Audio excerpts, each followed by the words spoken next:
gentlemen, once again, I'd like to warmly welcome us to the House of Representatives for this very important gathering, Day 2 of the Open Week 2024. Today's event, as you have in our programs, will focus basically on the interactive session with traditional rulers and social-cultural groups. As it is a ritual, Mr. Speaker and honorable members, before we proceed, we'd like to invite before us on this very important podium the lady that spoke to us yesterday about the safety-ness of our being here today to please very quickly approach the podium and give us some safety briefings before we move to the next item on the program. Is she here?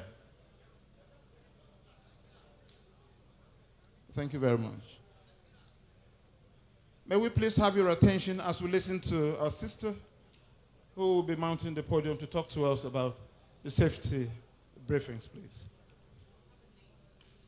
That's not good enough. That's not good enough. I have a name, please. Good morning, ladies and gentlemen. Allow me to stand on existing protocols. You're welcome to Day 2 of this amazing event.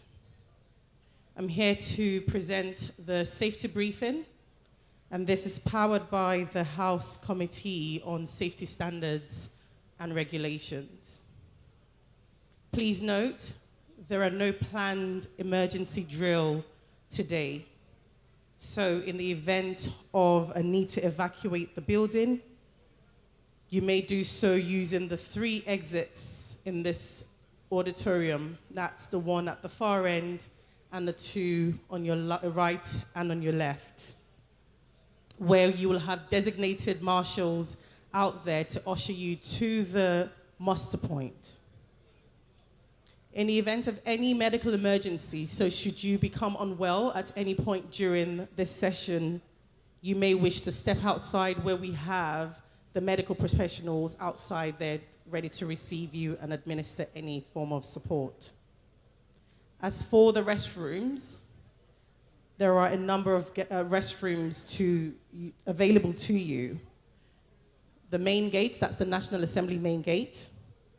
Then you've also got some restrooms at the entrances of the White House, the House of Rep building, as well as the Senate. Once again, on behalf of the Committee on Safety Standards and Regulations, I wish you a very fruitful deliberation and a safe one too. Thank you very much. Thank you very much, Mrs. Fumi Adebola, Consultant to Committee on Safety Standards and Regulations for the safety briefings. Thank you so very much. Your Excellency, Mr. Speaker, distinguished members of the House of Representatives and our royal fathers.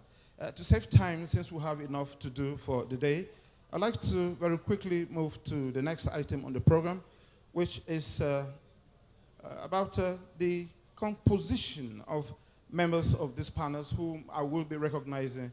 And if the ushers are around, please, we'd like to have you close by as you lead them to the top table. First to be invited on the top table is, of course, the host, and that's the Speaker of the House of Representatives. May we please put our hands together as we invite to the high table the chairman of this very important session, the Right Honorable Abbas Tajuddin, PhD, Speaker, House of Representatives. We can do better by putting our hands together for the Speaker of the House of Representatives, who, of course, is the host of this gathering. Next to join him on the high table is the coordinator, of course, facilitator as well, and that's Honorable Ari Mohammed Abdul Mumuni, Chairman, Committee on Traditional Institutions. Honorable Mumuni, please, ushers, get to the high table. Among the panelists, I have the name of Honorable Dixon Taki, Chairman, Committee on Constituency Outreach. Honorable Taki, please. A round of applause for him. We also have Honorable Eset Mark Udo, Chairman, Committee on Interparliamentary Relations. Honorable Eset Mark Udo, is he here? also have the name of Honorable Canis Moore Chukwe Gozie, Chairman, Committee on Intergovernmental Affairs. Is he here? Honorable Canis, please, one of the panelists. And among the participants, we have the National Council of Traditional Rulers, and the indication is for 2 per political zone. I'm sure that has been arranged by the traditional rulers themselves. They are giving me a note to it. We also have Arewa Consultative Forum. We have Ohaneze Indigbo. We also have PANDEF, P-A-N-D-E-F. We also have Middle Belt Elders Forum. We have Afenifere.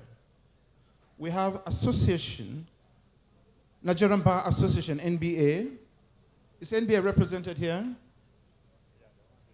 Is NBA represented here? Among the participants, do we have NBA here? No indication, we don't have NBA for the moment. Maybe they're yet to join us. Guild of Editors. Guild of Editors. Maybe they are yet to join us. All political parties. Any political party represented here? Any political party? Thank you so very much.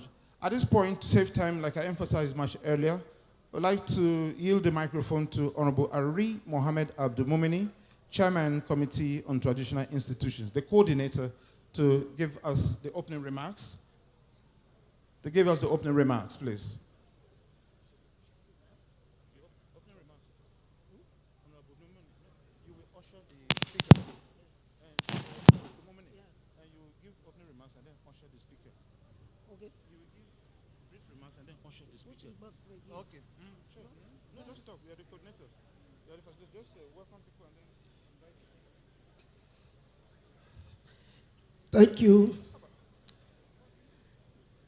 The Right Honorable Speaker, Yazazo Tajuddin Abbas, PhD, our traditional council, led by the chairman coordinating unit, the Etsu Nepe, other invited guests, a very good morning to everyone. We're here today to join the National Assembly based on its program, the Open Weeks. Here at this point to welcome every one of you to this great important gathering where we are going to discuss matters that affects Nigeria in the fact that we have the way forward. At this junction, I want to use this opportunity to call on the speaker, chairman of this panel, to hand over the directive of the activity. Thank you very much.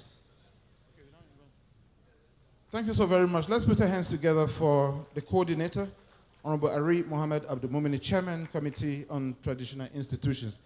Distinguished ladies and gentlemen, we'll now listen to the host, who is the Speaker, House of Representatives, and of course, he's chairing this very important session. Please, another round of applause for the Speaker, House of Representatives. As the chairman of session, give you also I thought we'll invite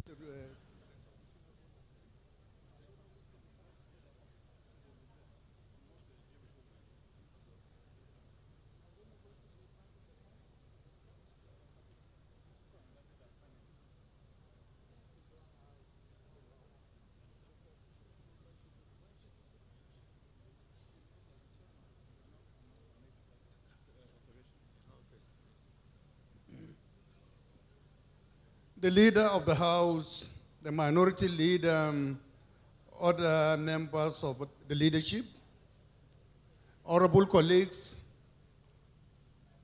our revered fathers, the royal fathers of our dear country, members of the press, distinguished ladies and gentlemen, a very good morning to all of you. Certainly, today is the day a lot of us have been looking forward to.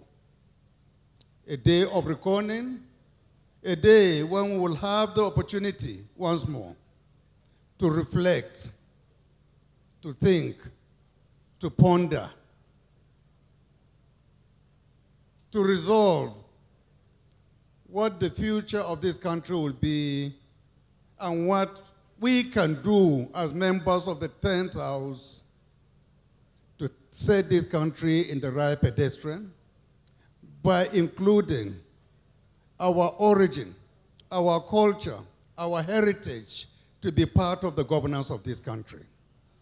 Today is the day we set aside to discuss mutually, frankly, to each other, what we need to do to ensure that our traditional institutions have a say in the affairs of this country.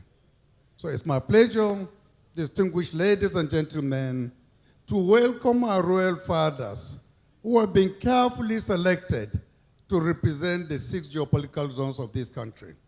And they are all here under the leadership of the Esu of Nipe, who is the chairman of the Traditional Council of Niger State. And with him are other royal fathers coming from other geopolitical zones.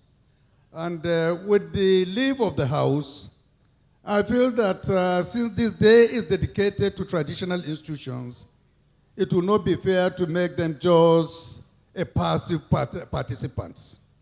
I would rather want to see them being part of the panel so that we can be able to discuss, ask them to give us their own positions, generate questions from the public, and let them also participate in the answering.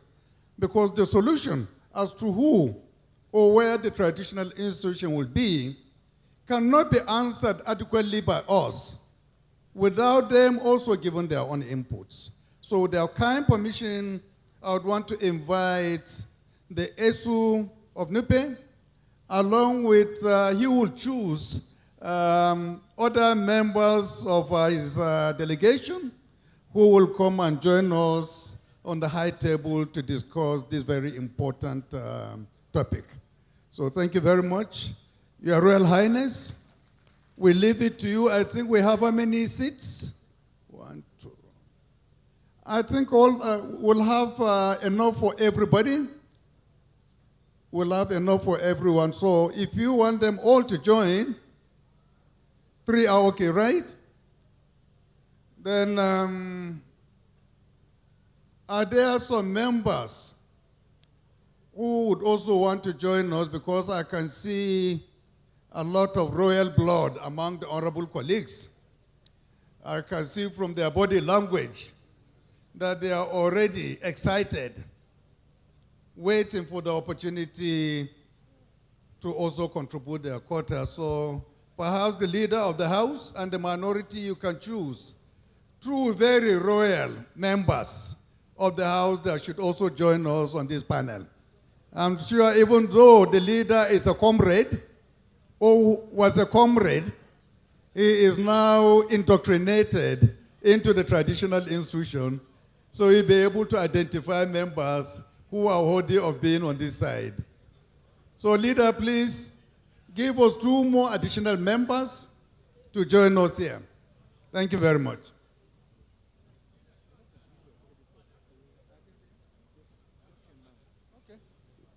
The representative of the Guild of Editors, please, if you're around, can you come up? Come and join us here, please.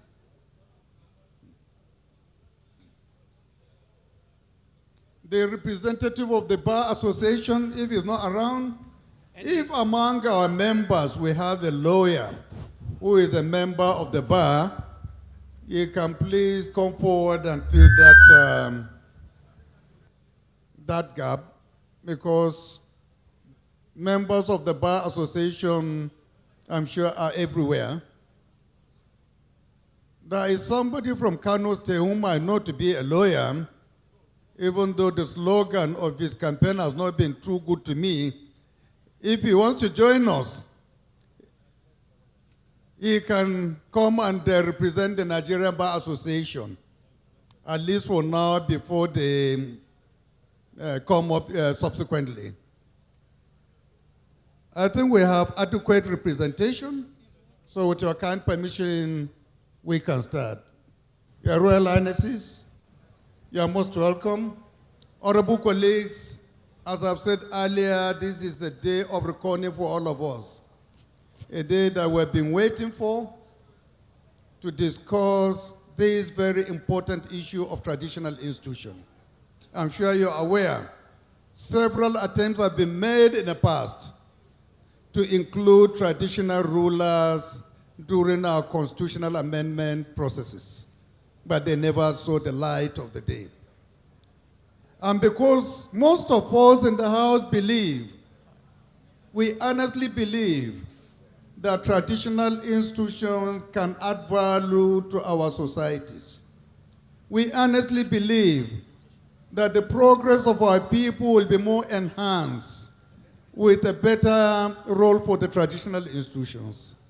We believe the security of our country will be more enhanced if the traditional institutions are given better role. And that's the reason from the onset we decided to create two committees, two standing committees in the House. One of them is Committee on Traditional Institutions. And it is largely and primarily to drive the process of giving legal recognition to the traditional institutions in this coming constitutional conference, amendment conference. The second one is Committee on State and Local Governments, because we believe that if we really want to go far in our constitutional amendment processes, state governments, state institutions like the State House of Assemblies, local government councils, and their local government councillors will have to be taken into consideration. And that's the reason why we decided that another committee called State and Local Government Committee should come on board. Together, the two committees, we expect they will drive the process for most of the constitutional amendment issues we have. Local government autonomy, traditional role of carving a role for traditional institutions, and many more will be realized. So distinguished ladies and gentlemen, with your kind permission, we kickstart the process. And we expect each and every member to please listen attentively, generate as many questions as possible to our panelists so that we can be able to get the best out of this gathering. It's not a gathering that we can be able to get every day. It's one moment we have, let's make good use of it. Thank you very much. Before we go into the main process, I will, with the leave of His Royal Highness, ask him to lead in the introduction of the members of this very important panel. After he introduces himself, we will hand over the microphone to the right side. When they are done, now we'll go to the left side. Thank you very much. God bless you all. A loud round of applause for the speaker, please. One thing about the speaker is his humility and the spirit of inclusiveness. He likes carrying people along. So we so much appreciate you for that. And for the records, we'd like to please request for another round of applause for the speaker, please. So please keep it up with your humility.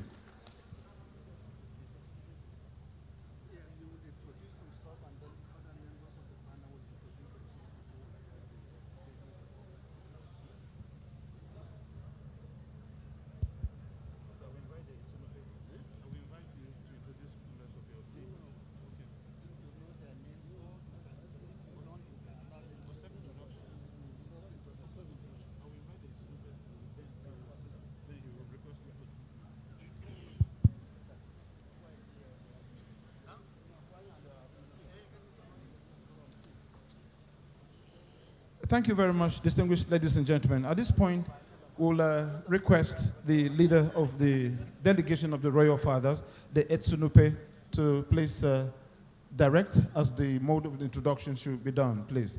Your Royal Highness. Your Excellency, your Right Honorable Speaker, House of representatives, No, it's not introduction. and all the members of this great greenhouse, distinguished invited guests, my colleagues, traditional rulers, ladies and gentlemen.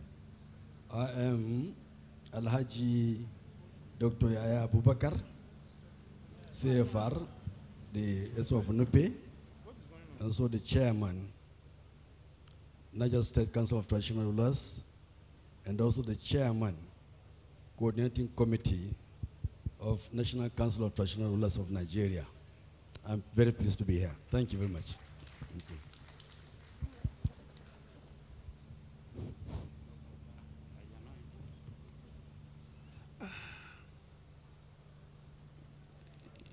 Your Excellency, the Honorable Speaker, my co-colleagues, and members who are here present, I want to stand on the existing protocol. My precious name is His Imperial Majesty Oba Dr. Francis Adefarakame Agbade, OFR, the paramount ruler and prescribed authority of Ibaruke Kingdom in Ondo State. Thank you very much.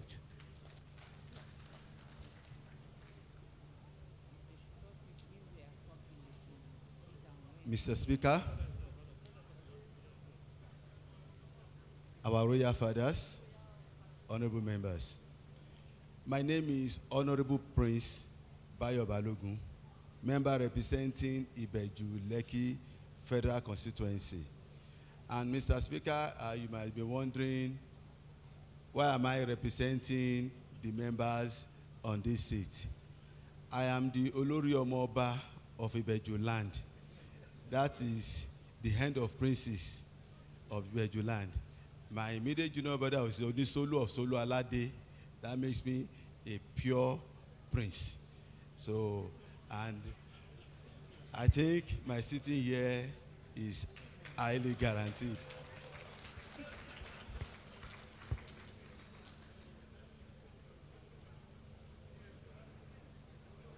Your Excellency, the Honorable Speaker, House of Representatives. My name is His Royal Majesty Eze Peter Chimampam Opara, Ezudo II of Umunumo Ancient Kingdom in Ehimembano, Imo State. It's a pleasure to be here. Thank you. The Honorable Speaker, Your Majesty's traditional ruler, honorable members, distinguished ladies and gentlemen, I am Chief Sir Dr. Obiwemi Ominimini in the Agbarauto Kingdom of Delta State. I am here representing Pandev. Thank you and God bless you.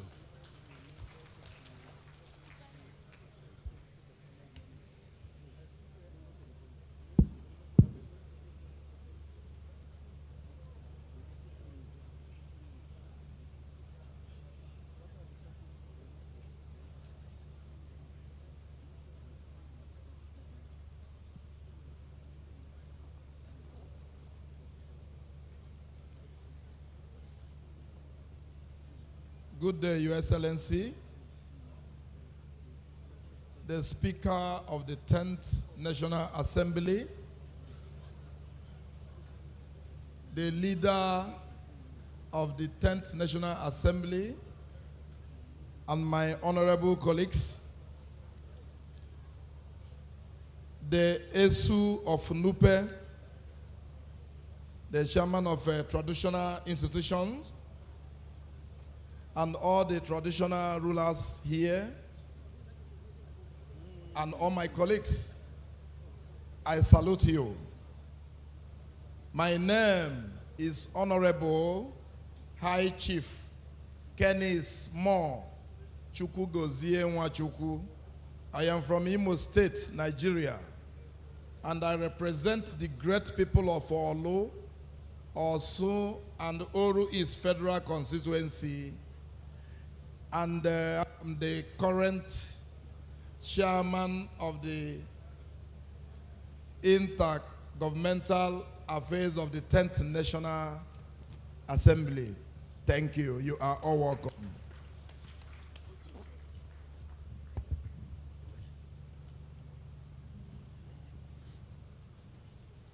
The Right Honorable Speaker, Your Excellency, thank you for this privilege. I'm His Royal Majesty King Obukuku Monday Whiskey, JP Plus, PhD, the paramount ruler of the Great Ijure Kingdom, member Delta State House of Assembly, Delta State Traditional Rulers Council, and by the grace of God, National Chairman of the HOSCON Traditional Rulers and Elders Advisory Council. Thank you very much. Thank you, Right Honorable Speaker. Yes, Tajuddin about PhD, the leaderships of the House, members of the National Assembly, my colleagues, the traditional institutions here present, members of the public, invited guests, Arimen Shatima Ari Mohammed Abdul Mumin, member representing Nasarawa Soto Federal Constituency. Mr. Speaker, I'm from Nasarawa State. By the special grace of God, from your own hands, I'm the chairman, House Committee on Traditional Institutions.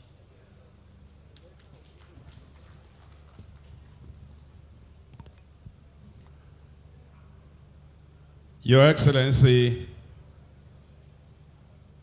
my very humble but speaking speaker, our royal fathers, distinguished honorable colleagues, my name is Honorable Dixon Taki. I represent the good people of Makurdi Guma Federal Constituency. I'm from Benue State. And by that, I'm also the chairman of Constituency Outreach in the 10th House of Reps. Thank you very much.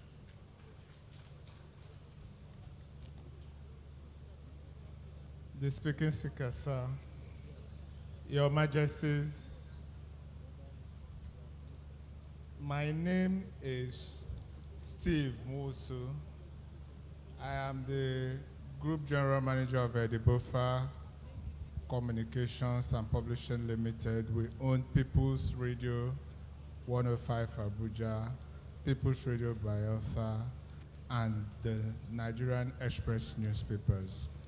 I am the treasurer of the Nigerian Guild of Editors, and I'm here representing the president of the Nigerian Guild of Editors, Mr. Eze Anaba.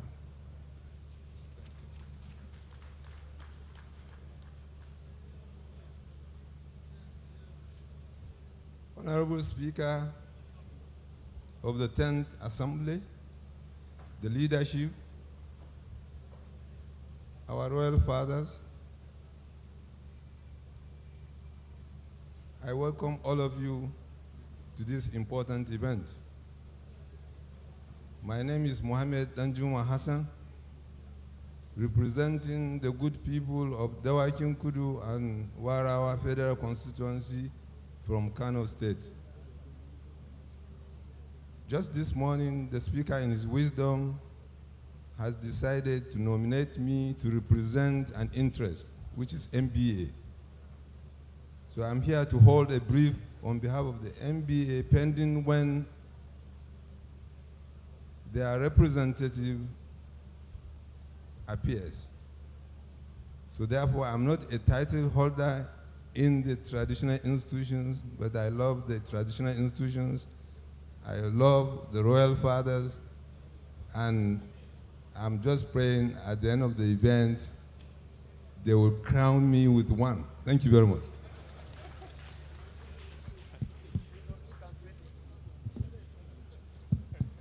Thank you very much, members of the panel. We will start now, but the mode of this interaction or engagement is going to be freewheeling.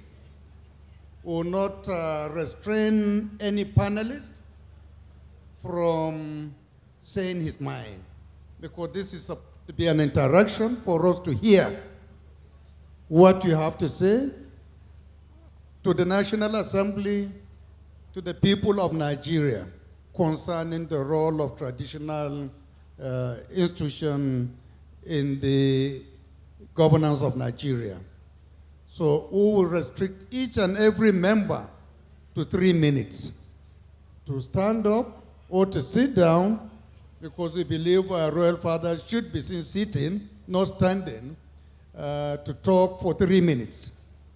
After which, members of the public will generate questions for you. After the 3 minutes, we throw back the session to the members to ask questions. And the questions from you should be specific to who you want to answer out of the members of the panelists. So thank you very much.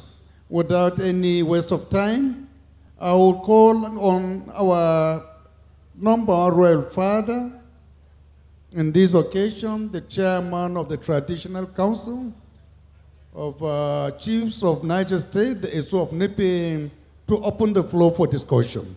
Thank you very much, sir.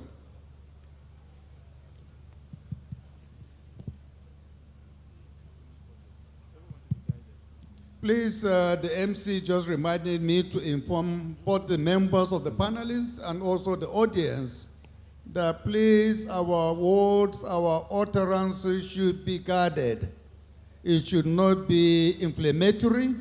It should not be derogatory. It should not insult. We are here for a good reason. We should conduct ourselves honorably. Let our words speak for ourselves as honorable members and as our royal fathers. Thank you very much, sir. أعوذ بالله من الشيطان الرجيم بسم الله الرحمن الرحيم وصلى الله على سيدنا محمد وعلى آله وصحبه وسلم تسليما كثيرا. Your Excellency, your Right Honorable Speaker, House of Representatives, Federal Republic of Nigeria, distinguished members of this panel, distinguished participants, invited guests, members of the press, ladies and gentlemen. Assalamu alaikum wa rahmatullahi ta'ala wa barakatuh. We thank Allah, the Almighty, for giving us life and time to be here physically, and we appreciate the leadership of this greenhouse led by the Right Honorable Speaker, who is also Ian Zazau, by traditional title, as well very deep in the tradition. We thank all the members of this noble house for giving us this privilege and time to come here and contribute toward peace, development, and progress of our nation, Nigeria.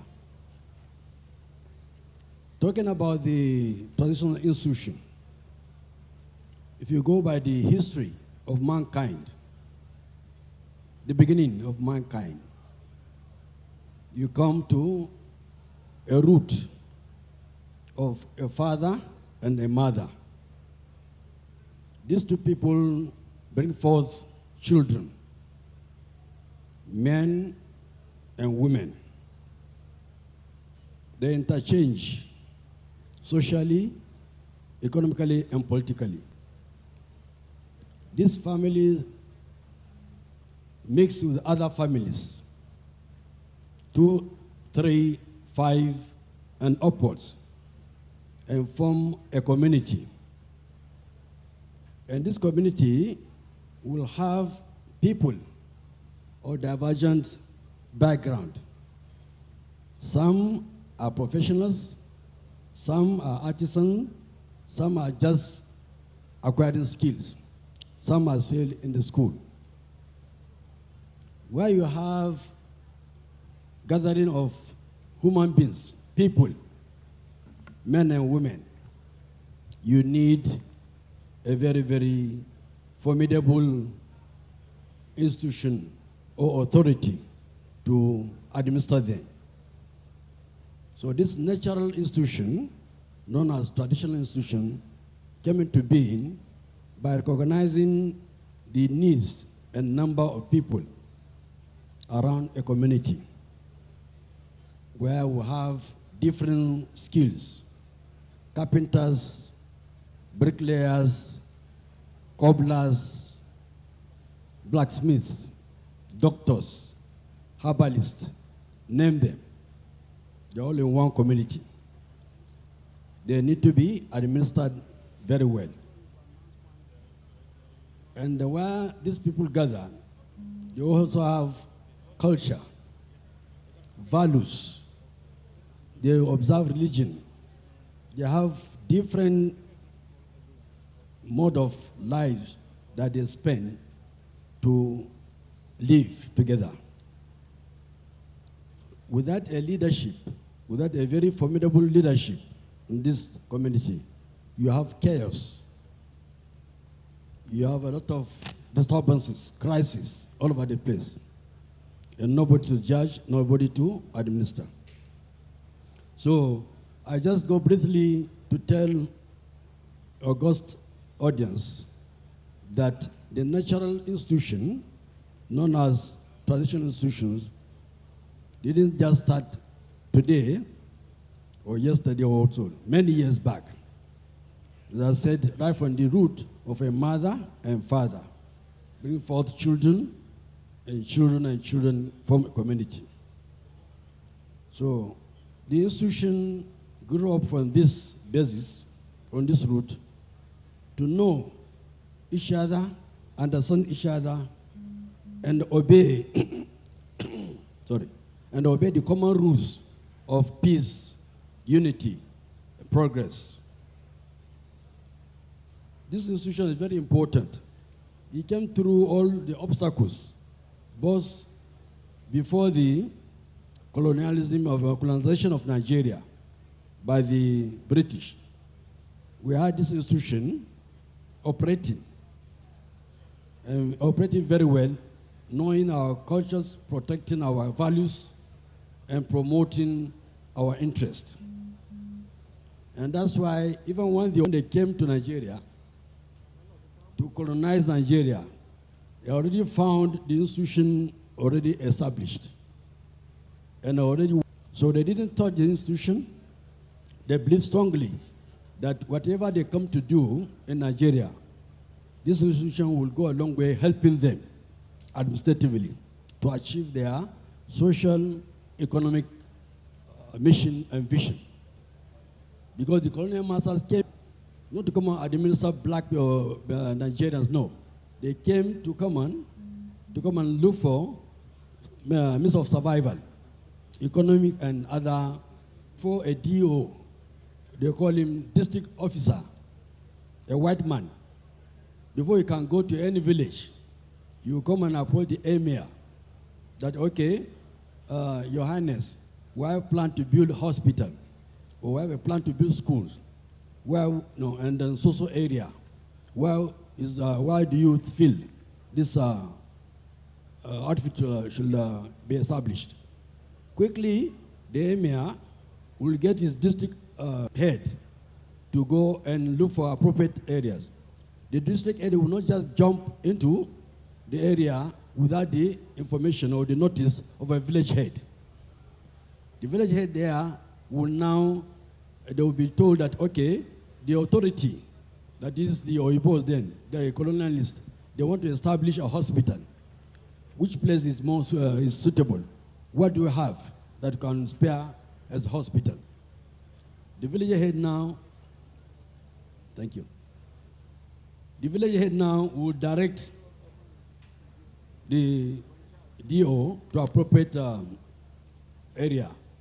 And then the question of building or constructing the hospital within the hands of the DO, district officer, because they are the authority. So this thing continues to exist like that. Through time, again, our position, our role, were actually our roles are identified and legalized in our national constitution as a country, that from 1963 through 1976-79, up to the present constitution of 1999, where suddenly we found that our role has been totally put aside. So we believe that we have a lot to offer to complement governance, act of governance in this country. In the area of security, in the area of conflicts management, in the area of tradition, our culture, maintenance of our culture. And even the programs that governments have, at one time or the other, will stand a better position to mobilize our people to come and embrace the government programs and projects, thereby achieving the desired objectives of all these programs. So we believe strongly that traditional institution will be a sort of in position to cooperate and collaborate and assist the art of governance at local government levels, at state level, or federal level. So, Your Excellency, distinguished participants, I believe that putting aside or throwing aside this institution and not included it in the 1999 constitution is a very, very grievous mistake made, because you can see the dismemberment of our communities, our societies, whereby everybody, every individual, people come in, come out. As I said, in those days, there's no any stranger that can come to my town without me knowing. I will know immediately through the network already set aside. Now people move about, conduct themselves negatively or positively, and nothing happens. At the end of it, we start raising, cries, asking the security agents to please help, to please protect us. We are the one to protect our own lives, and among ourselves, by ourselves, for ourselves. So I believe, Your Excellency, I think I will stop here and allow others to contribute. Otherwise, it's a long story. Thank you, Excellency, and God bless you. Thank you. Thank you very much, Your Royal Highness, for giving us such insights into the history and evolution of leadership and the traditional leadership as well. Thank you so much. I hope members, you are taking notes, because we will open the question and answer after each and every member of the panel has spoken. So please make sure that as they are talking, you are also generating your own questions. Thank you very much. And please, one other rule is keep protocols. Because of time constraints, we have only 3 minutes. So you don't need to recognize the speaker and members. It has already been established by previous protocols. So just go straight into issues before us. Honorable colleagues, with your kind permission, I would want to call on His Imperial Majesty, Oba Dr. Francis Ade Faranke Abade, OFR First Class Traditional Ruler and Paramount Ruler and Authority of Obwa of Ibara, Kingdom of Ondo State, to please speak to us for 3 minutes. 3 minutes, sir. Thank you, Your Excellency. Today's forum is a very good one because we're here to bear our mind and at the same time to speak on some important issue that could help the traditional institution in Nigeria. Foremost, I will not go into details because my former speaker has spoken a lot of the importance of traditional institution in Nigeria. What I want to talk upon is the issue of security. Personally, before I become an Oba, I'm a security guru, and I'm a member of World Association of Detectives. I can see clearly that the present security situation in the country demands a lot of important aspects to be taken note. When you look at the whole situation, I think the emirs and the obas has an important role to play in terms of security. And when you look at the whole thing, in every locality, the rulers of those kingdoms knows what is happening in their kingdom. And I think I want to suggest that the government should take note of this and then give more roles to traditional rulers in terms of security. The issue that is happening in the country as of now has to do with the traditional rulers knowing exactly who are coming to our community. Intruders that are coming to your community cannot just come without you knowing that this person is coming into this community, and to be identified and be able to ask questions from time to time. Who are you? From where are you coming from? What is your business? And what are you doing?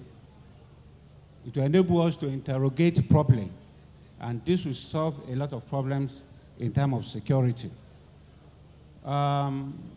Equally, we need the government to be able to stand up sincerely and finance the local, not the obas and the emirs in their tradition.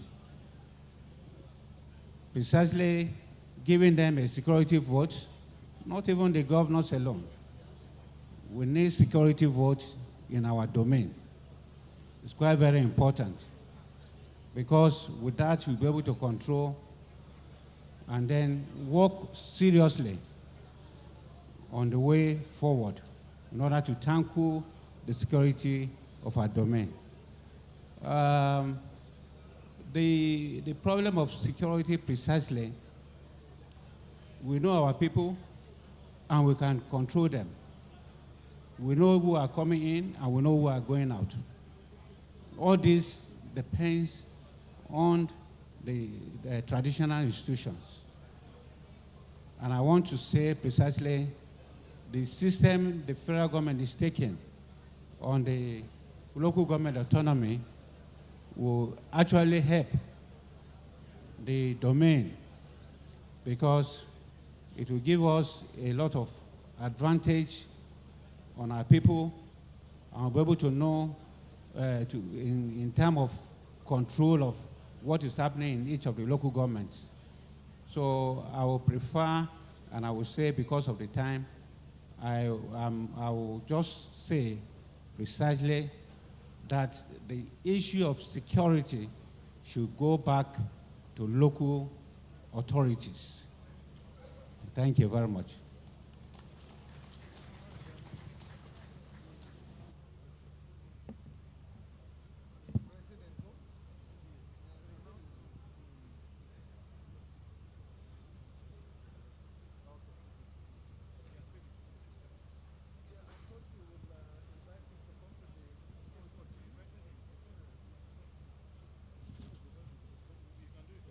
The Presido, please can you come and join us here? Please go ahead and introduce him. That's the president of NBA. The president of NBA, I'll get his full details to recognize him appropriately, please. Thank you very much, Your Imperial Majesty, Oba Dr. Francis, for such a very insightful contribution, particularly on matters of security. Please, subsequent panelists, before you start talking for records, it would be good you introduce yourself properly so that people will know who you are and where you're coming from. I know here there are some, particularly from the Southwest, who are not too respectful to leaders. As a backing, I've not been given my due respect, Honorable Imperial Majesty. I'm reporting some of my members from the Southwest for not always giving me my respect, and I was given a traditional title of a backing. So please, next time you have the opportunity, talk to them so that they can... Thank you very much. The next speaker will be Honorable Prince Bayo Balogun, the Chairman, House Committee on Electoral Matters, member representing Ibeju Lekki, Federal Constituency of Lagos State. Right, Honorable? You have the floor. Thank you, Mr. No Speaker. introduction except yourself. Thank you, Mr. Speaker. Once again, my name is Honorable Prince Bayo Balogun, member representing Ibeju Lekki Federal Constituency and the Chairman, House Committee on Electoral Matters, the Omoba of Ibeju Land, Olori Omoba of Ibeju Land. Ladies and gentlemen, the role of the traditional institution can never be overemphasized. And looking at the crisis we have in the countries today, many of us expect so much from the traditional rulers. But do we really ask ourselves what resources are available to the traditional rulers? In some states, what the traditional ruler gets is even lower than the minimum wage. And we expect most of them to be out when there are crises. Unfortunately, the Land Use Act has actually taken over the control of the land, where many traditional rulers actually get some resources purely to the states. So, especially in urban areas, the control of the land is 100% under the purview of the state government. Then, what do we want the traditional rulers to use? Fortunately, Mr. President, in his policy of inclusiveness, has directed that this dispensation, we are going to give more roles to the traditional rulers. But we are talking about roles, but we are not talking about resources. What are they going to use to actually carry out these functions? And on this, I want to appeal to the House, Mr. Speaker, honorable members, that we take a look at the Land Use Act. There is a section of the Land Use Act that gives the allocation of land to the Land Use and Allocation Committee. That will be nominated by the governor. That we should do an amendment to include the membership of that Land Use Allocation Committee must have the traditional rulers as members. That is one of the ways they can actually have input in what happened in their area. And secondly, there's also a section of the law that talks about the collection of grant rents and in some states land use charge. A percentage of not less than 15% should always be set aside for the traditional rulers. So these are areas we can see that the traditional rulers at the end of the day would have resources to carry out many of these functions expected of them. Like they say, the economic institution structures other social institutions in any community. You can't do anything without the backing of, without having the financial backing. So I want to appeal to us to actually help the traditional rulers to ensure that they are able to carry out these functions we all expect of them. Our royal fathers was talking about giving security votes or whatever to the traditional. Once you have dedicated allocation to the traditional rulers, they will determine what and what to actually do with it. Most of the time, the traditional rulers are at the mercy of the local governments, and this, we should find a way to rescue them from this dilemma. So, Mr. Speaker, honorable members, ladies and gentlemen, these are the little contributions I think will help the traditional rulers. Thank you, Honorable Prince Bayo Balogun, for your insightful contributions. The next speaker will be His Royal Majesty Ize Peter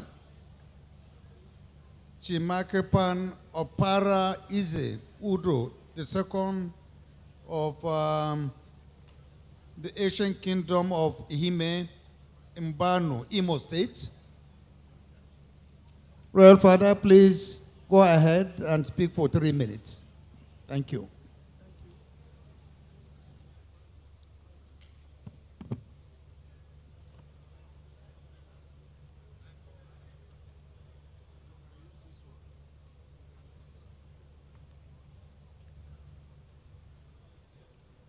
Thank you, the Honorable Speaker.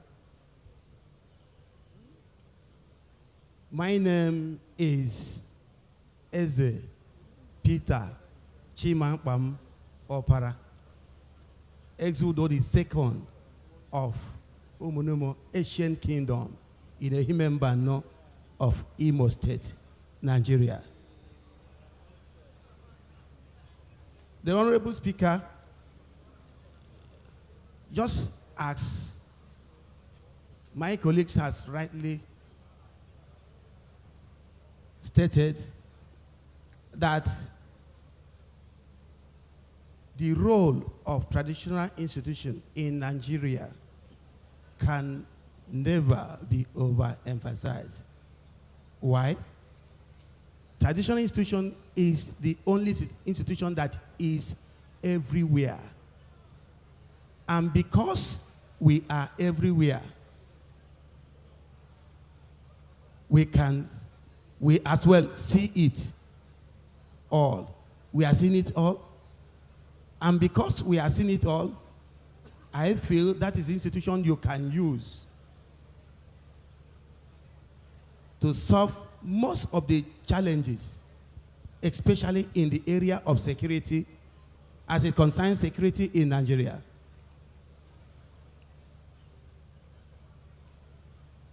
But I feel the institution has a challenge, that of finance, the challenge of finance.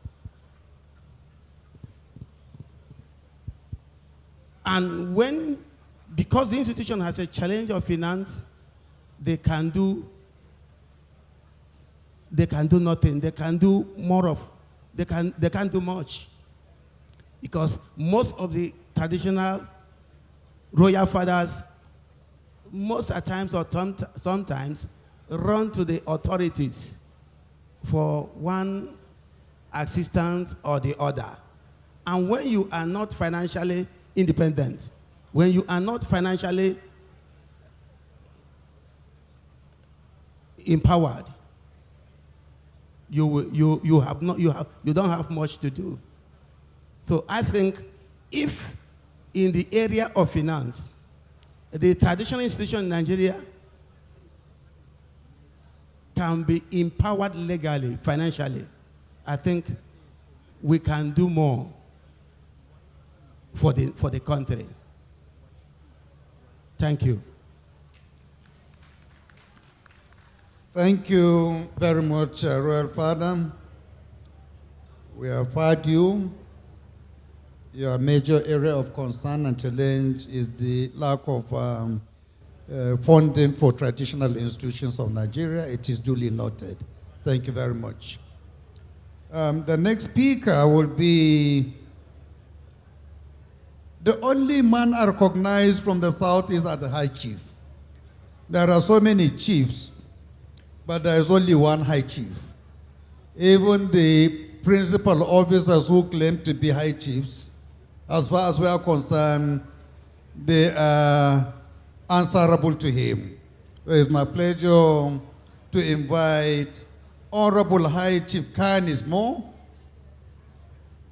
the Chairman, House Committee on Intergovernmental Affairs, to speak to us for 3 minutes. Please be very economical with your words. Thank you.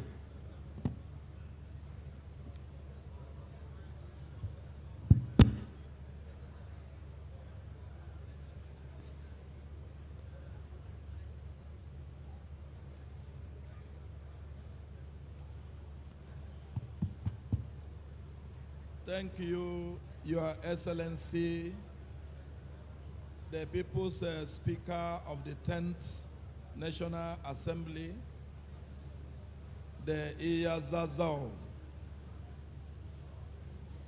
the Esunupe, the Chairman of the Traditional Institutions from the Niger State, and of course, all the traditional rulers that are here. You are all welcome. My name is Honorable High Chief Kenneth Moore Chukwu Gozienwa Chukwu. I am from Imo State, Nigeria, and I represent the great people of Olo, Osu, and Oru East Federal Constituency, where you have the most powerful governor in the Federal Republic of Nigeria and a great governor, His Excellency Senator Hope Uzodimma Onwa. I won't take much of your time. I will use this opportunity given to me to thank His Excellency the Iyazazao for confirming me the only High Chief in the current 10th National Assembly. But be it as it may, I'll go straight to the issue of the day. It is very, very strategic, timely, and important that this topic is what we are discussing today. And I'm equally happy that our operatives of traditional institutions are here present, which will make the topic to be germane and important so that the whole Nigerians will listen. If we continue to discuss the role our traditional authorities are playing to strengthen democracy, we are not going to live here today. In the first place, they are very close to the grassroots. What am I talking about? Grassroots are the people that are supposed to benefit the democratic dividends. They are the people that are supposed to benefit what we are talking about, which is democracy. They are close to grassroots. And since they are close to the grassroots, they operate in all the nooks and crannies of Nigeria. let's take a look at the insecurity issue, which is ravaging the entire system. No area is spared. If you don't engage and empower the traditional institutions in all our places, in all our states, in all our local government, in all our wards, it is going to be difficult to manage the insecurity thing. They should be part and parcel of the arrangement of management of insecurity in all the nooks and crannies of Nigeria. Let me quickly talk about what is the burning issue in Nigeria now. The state policing, which I will support 100%. Moment it is brought to the floor of the chamber. If that bill eventually goes through, we must make a provision where it will be enshrined and stipulated in such provision that, or constitution, that there should be part and parcel of such process. And that is the only way you will have an effective arrangement regarding the state policing. Because they are the people that are in our villages that knows who is who. I am from Olu local government, Oporolo to be precise. There is no way somebody from another state who know who are the custodians or who are the indigenes that reside in Oporolo. When we have a stranger, the traditional rulers and the people of Oporolo are the people that will know that we have a stranger is around. And they will ask questions. What are they doing here? For what purpose? For what mission? Who sent them? And what are they up to?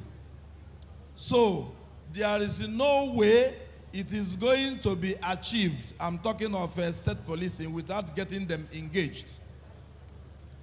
Government, it is a question of must empower them to enable them function properly. If they can't function, if they're not empowered, they will never function properly to deliver what they're supposed to deliver to the people for us to have a peace and tranquility in all the nooks and crannies of Nigeria. Because we are all from local government, we are all from wards and villages. We have our traditional rulers. So they must be given empowerment that will enable them to function properly. Another issue is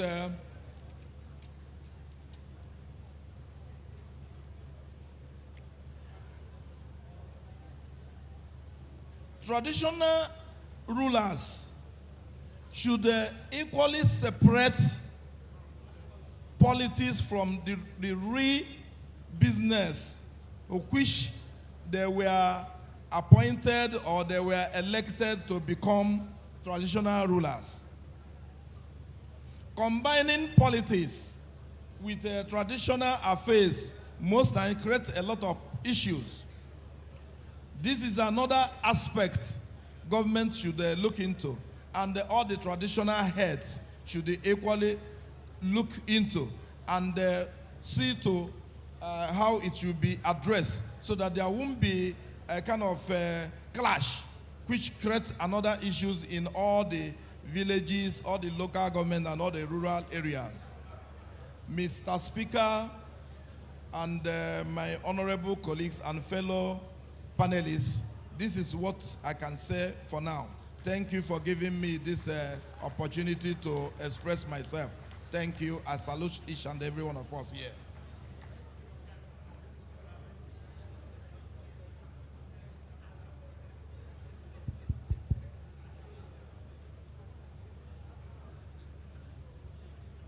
Thank you, High Chief. For your information, the issue of Nupe said we should make your High Chief to be a paramount one. So from now, with the leave of the Ezo of Nipe, you have been upgraded to the Paramount High Chief. Eh?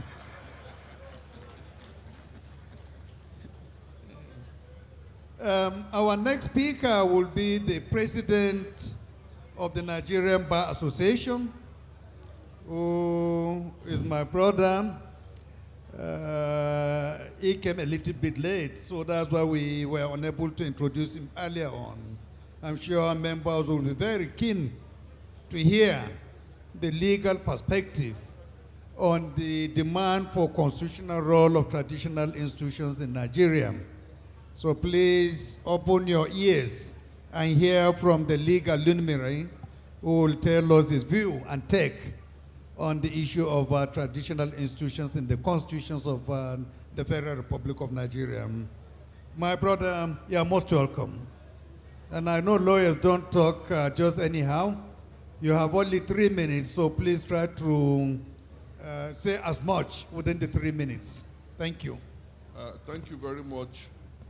The Right Honorable, the Speaker of the House. I may have to protest the limitation of the 3 minutes that the Honorable Speaker has given to me. I have a father in the room and is giving birth to a child that is almost 7 feet tall. And so if you permit me, perhaps I will speak proportionate to my height. I thank the Honorable Speaker for, first and foremost, let me use this opportunity to congratulate the Honorable Speaker for convening this event, an open week of the House of Representatives, and for bringing together our traditional rulers across the country to come and discuss this very important issue of security. Let me apologize for coming late. It is not in our character to do so, but I had to go for another event before coming here, and I was, like the MC suggested, I should say, caught in traffic, so I got in here a little late. I sincerely apologize. I've listened to some of the speakers who made their interventions while I sat here. So much has been said about empowerment. A lot has been said about the funding of the traditional institutions for them to be able to perform their roles and contribute their quota in dealing with the security. Honorable Austin, you're welcome. Please be the monitor to maintain orderliness in this particular room. Thank you. Thank you, Honorable Speaker. A lot has been said about the importance of this institution. No doubt we are all agreed that the traditional institutions are important. They are actually critical in the resolution of our security challenges in this country. That, for me, is a given. There is no dispute about that. Whether or not they also require funds, of course, all of us know that there is nothing you will do, no matter how important you are in any equation. If you are not funded to perform that particular role, then you will simply become idle, if not docile. And the value that you would ordinarily bring to the table, you are not able to do so, because potentially you are an important element in the process, but we cannot have an experience of that potentiality because you've not been empowered to do so. But having said all of this, Honorable Speaker, even if we give all the traditional institutions any amount of money that they might request for them to function in those offices, how much of that fund can they use, or how much can they do, given the current legislative framework upon which they operate. Because they exist as a legal entity, they exist on the basis of a framework which prescribes what they can do, who they are, and where they can function. All of those have been delineated by laws. And some of these laws upon which these institutions are predicated today are archaic. They do not allow the traditional institutions to perform in the way that they can bring this value that all of us agree they have to bring to bear in dealing with our national issues. And so I would want to recommend, and there is no better place to make this recommendation than in the National Assembly. This is the place where these laws are made. There is nothing wrong in creating a constitutional role for the traditional institutions. When we talk about redesigning the security architecture in this country, if we have all agreed that these institutions are important, they are the ones who, in spite of the security situations in their domains, they never leave. They remain in their domains. Whatever is going to happen, they identify with their people, and they remain in their domains if they have to be taken out. And I mean, if that insecurity situation means them losing their lives, they would rather do so than leave. So who else has demonstrated commitment in identifying with the people and ensuring that they provide solutions to the security challenges than the person who is, like the military men, have signed on to lay their lives for their people than our traditional rulers? You will never see them quit. No matter the onslaught, they will remain in those places. And I think it is high time we did something concerning the legislative framework upon which the traditional institutions in this country operate. If they are important, we should give them that recognition, and the only way to do it is by making laws that would accord them that premium, that will accord them that importance, because who we are as a nation is a function of laws. That I'm a citizen of this country today is a function of law. A traditional institution does not exist outside of the framework of law, and likewise, what they can do and what they cannot do remains a function of law. So this is the place to have this discussion. That is why I'm glad that this, the 10th Assembly under the leadership of Right Honorable Tajuddin Abbas, my brother, who is the Honorable Speaker of the House of Representatives, has convened this meeting for us to have this conversation. There is no better time to have this conversation than now, because all of us are faced with this security challenge across the country, and this is the only place that can provide that solution. And so, Mr. Honorable Speaker, this is my humble recommendation, that the ball is in your court. You have what it takes to elevate the status of traditional institutions in this country, and that is what I advocate, so that the value that we all agree the traditional institutions and the traditional rulers have would find a place in our constitutional or legislative framework, and so we can now enjoy the potentials that they carry as our own experience. I thank you so very much, and I'm sure I've not disappointed Right Honorable with the time. I'm grateful, sir. Thank you, Presido. You have done well. As a son, as a member of the Order of the Niger, you have spoken like a true Nigerian. And I assure you, your suggestions will not go in vain. We will key them in and see how we can utilize them to move forward. Thank you so much for your contributions. Our next speaker will be His Royal Majesty, King Obikomo M.A. Whiskey, JP, PhD, the paramount ruler of the Great Igation, Chairman, Hoscon Traditional Rulers and Elders and Advisory Council. Your Royal Majesty, over to you. The Right Honorable Speaker, very distinguished guests, ladies and gentlemen. First, let me appreciate the NBA President for being a very strong advocate of equity. The truth is, we all come from communities. And if we all come from communities, all communities have leaders. If we all have leaders, then we are talking about peaceful coexistence of such leadership. The royal institution, we are called traditional rulers because we do things that are traditional.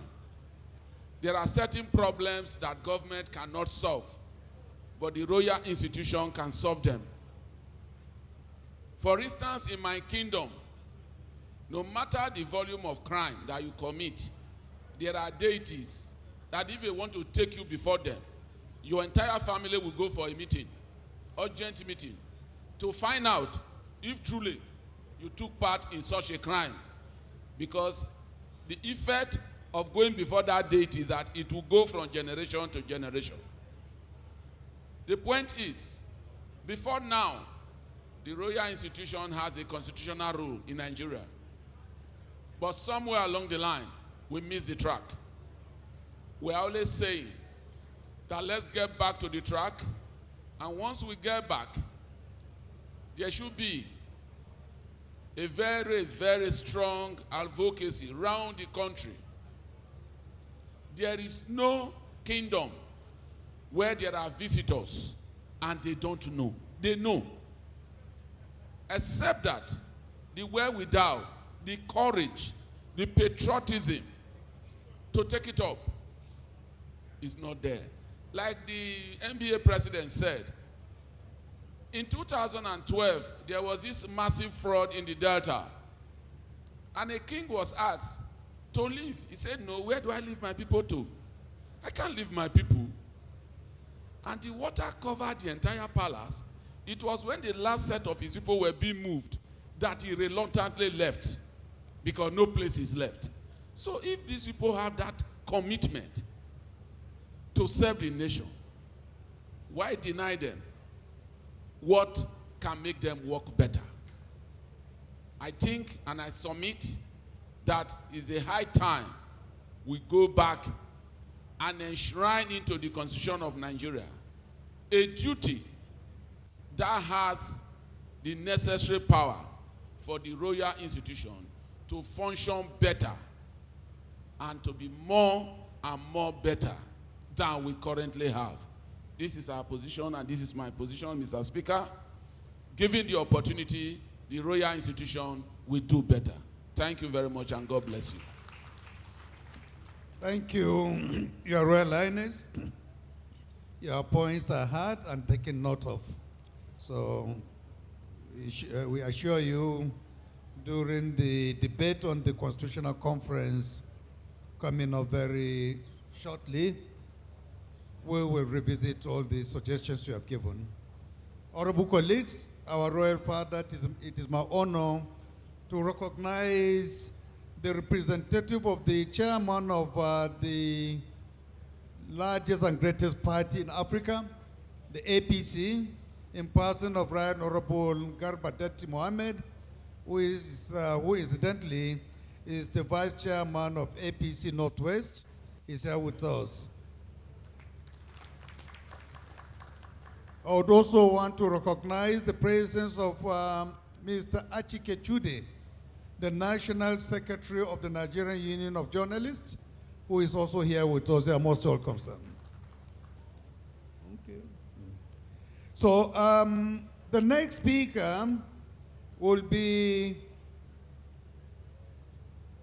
Mr. Steve Nwosu, who is representing the president of the Nigerian Guilds of Editors. If he's here, please, you have the floor, 3 minutes.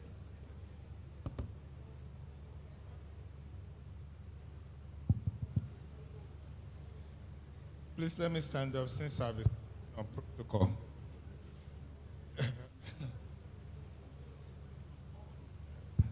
Hello. I'll be very brief. Unfortunately, I was asked to speak after the NBA president has spoken.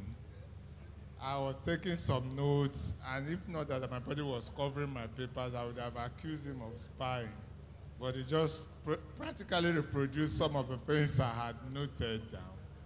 But having said that, I think it's not just enough for us to sit and say, let us give traditional rulers a role. We have to be specific on the rules, clearly define them. Saying they have a role in the Constitution, they have a role to play, it's like lip service to me. We agree. One, how do we insulate our traditional institutions from being pawns on the political chess game? What can we do in the Constitution to ensure that? Talking of that, I'm thinking of, without anything, thinking of what is happening in Kano, the fears in Sokoto, what is happening in Ogbomoso, in Idoma land, River State, everywhere. You see traditional rulers. In Kano, we're almost sacrificing over 800 years of history, culture, heritage. One of the things we face the world with, this is who we are. And for some funny reason, we're sacrificing now. We have a federal emir, a state emir, and very soon we have a judiciary emir.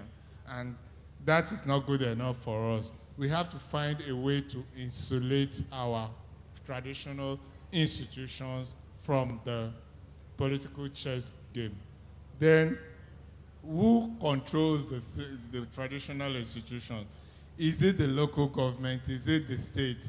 If you say a traditional ruler as big at everything as some of us would want them to believe is subject to a traditional ruler, what happens to the traditional rulers whose kingdom spread into 2, 3 local governments? Which one are they going to be reporting to?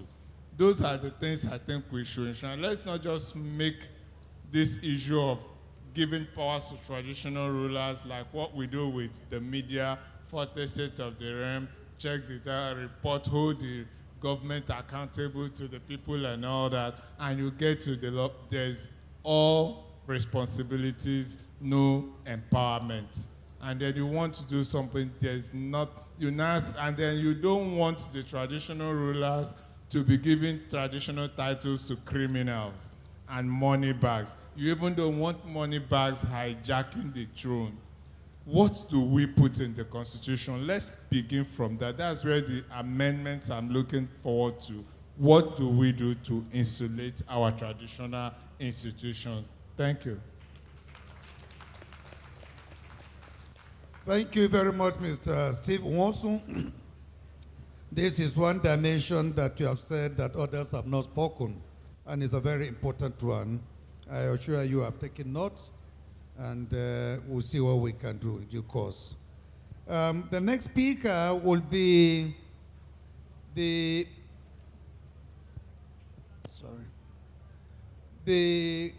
National Secretary of the Nigerian Union of Journalists, who is here to represent the President, Mr. Achike Chude.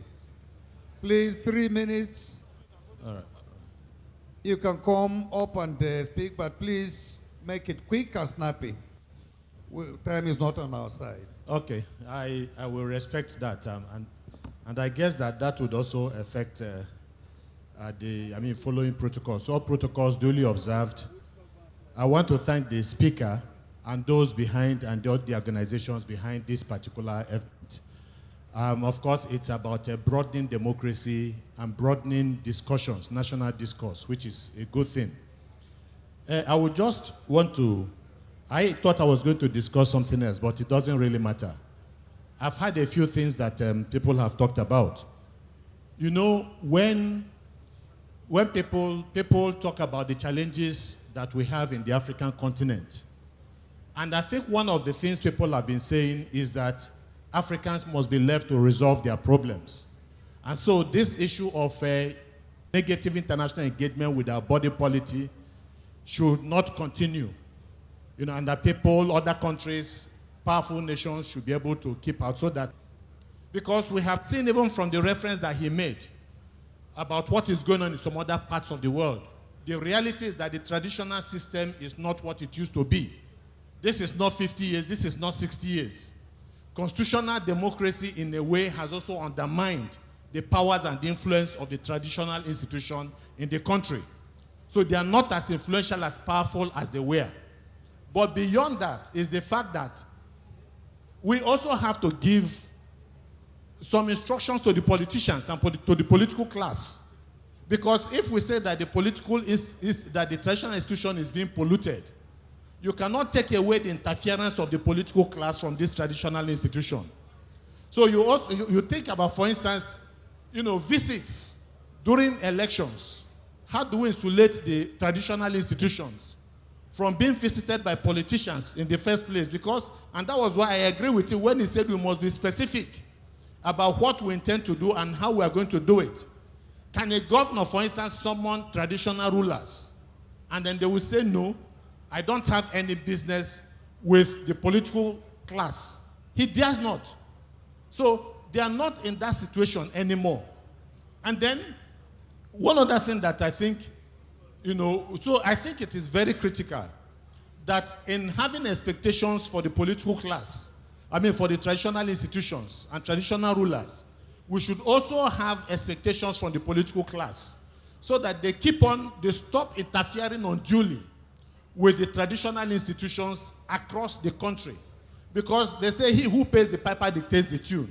And that brings me also to the issue of, you know, when during politics and when some of us were sympathetic to INEC and we are talking our first line charge, that INEC must not continue to be dependent on the political class for when they will do elections, how they will do elections, and all that. So you needed to make provisions, special provisions for them to be given funds that will take them away from the influence of politicians. And I think the same thing has to be done with the traditional institution. So that they don't, if we are serious about insulating them from politics, they don't need to go cap in hand every single time that they are hungry, that they are this to the political class, because they will use it as a basis to bargain with them. And so these are some of the issues. You know, and I think that it is very, very critical that we also look at that. The Honorable Speaker himself is a politician. but the great thing is that he has put this thing together because he wants to look for a way forward. So I want to thank you very much, sir. Thank you, everybody here.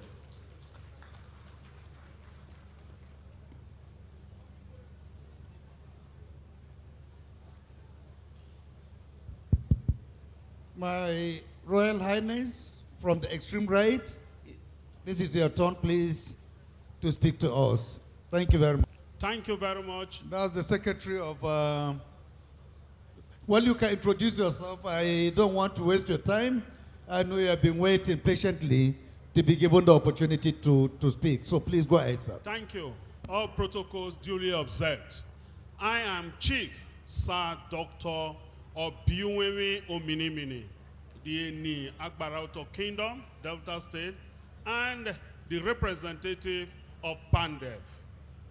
I want to bring on board, when people live on fear, the tendency to do their work is today, the office of the governor can remove any traditional ruler.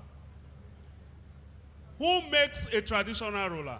The office of a governor to remove traditional ruler at will is bad and condemnable. Therefore, the head member of the State Security Council, if traditional rulers nominate somebody, one of them, to represent them in the State Security Council, information at the disposal of the State Security Council will be very, very high. 3, we understand that 5% of the local government fund is given to traditional ruler. Go and check or go and verify. The governors, they give at will what they give to the traditional ruler is far less than this money. Therefore, it should be a first-line charge that money that will be provided for traditional ruler should go to them without passing through the office of the traditional ruler. In fact, once those things are done, the traditional ruler will be very, very effective. How many traditional ruler knows what is coming to the state through FAC? Therefore, traditional rulers can also nominate somebody to represent them at FAC level. Having said so, because this is constitutional amendment issue, I want to put on board that the joint account, money meant for local government, should not pass through the state government. The money of local government given to the state governors are squandered. They don't get to the local government. That is why the local government are so weak. I want to also say that at the moment, given the composition of Nigeria, the local government should be delisted from the constitution. Let states create local government or development council as many as they want. And today, we all know that local government election in Nigeria is in shambles. Therefore, in this constitutional amendment, State Independent Electoral Commission should be abolished. Let INEC conduct a local government election in Nigeria. In fact, once these are done, Nigeria will be on pedestal on the fast lane for development. Thank you, and God bless you. Thank you. Thank you, the Eni of Abama, Otto, a representative of Pande, for such a very powerful and insightful position. Thank you so much. Members, you can see from the reactions, are very, very supportive of your position, so we'll look at it. Our next speaker will be the great man from Benue, Honorable Dixon, who is our chairman committee on constituency outreach, to give us his own perspective. Please go straight to the point, no protocol. Thank you, my speaker, honorable colleagues, our traditional rulers, our audience. Mr. Speaker,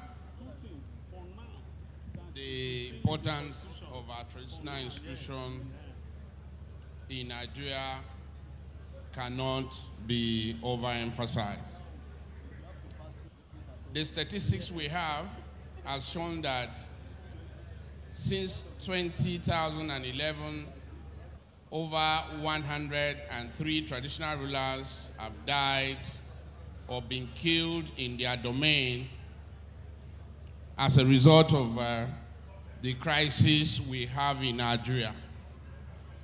These men and women who do this thankless job, I call this job thankless because the role of traditional rulers in Nigeria has not been defined. We were colonized by the British, and up to today, the British government has a defined role for their traditional rulers in Britain. It's unfortunate that in the 60s, when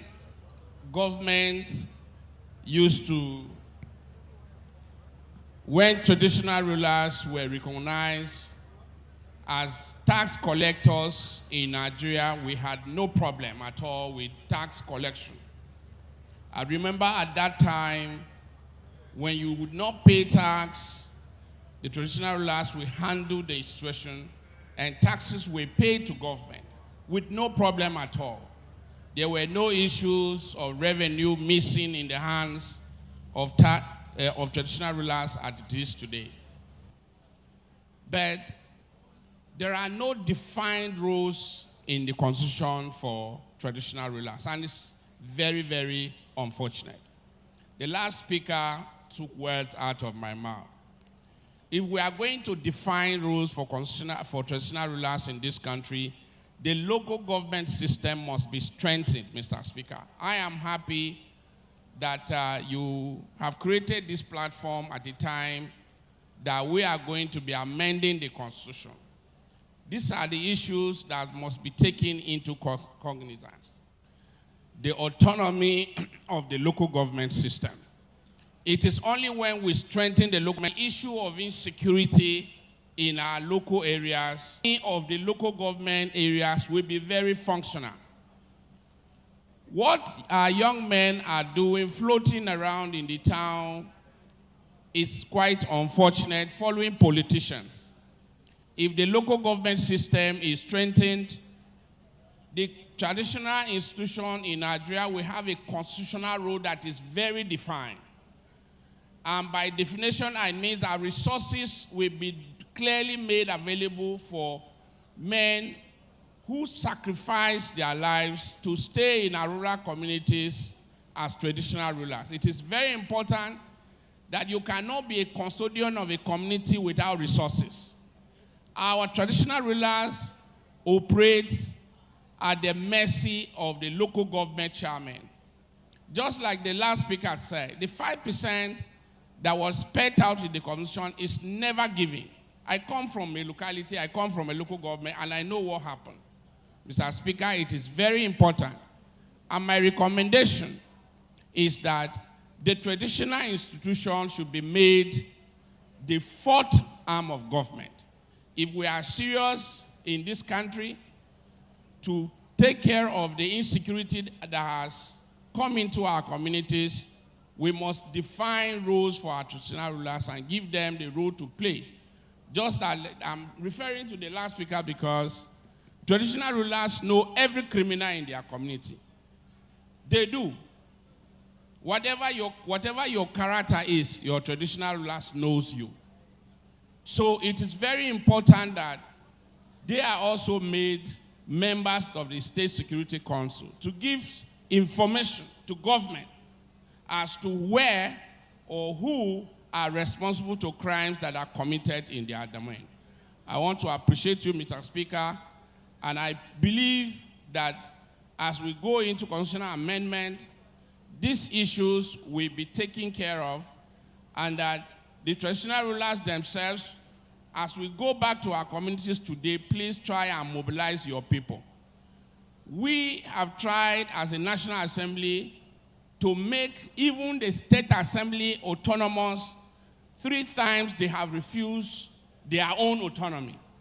It's very, very shameful. This time, the traditional rulers should make sure that their electorate, their constituents, make sure that if the National Assembly pass the autonomy for both local government and the state assemblies, at least 2/3 of the states should be able to pass it. That is the only way that our democracy will function at the local level. Thank you very much. Thank you, Right Honorable.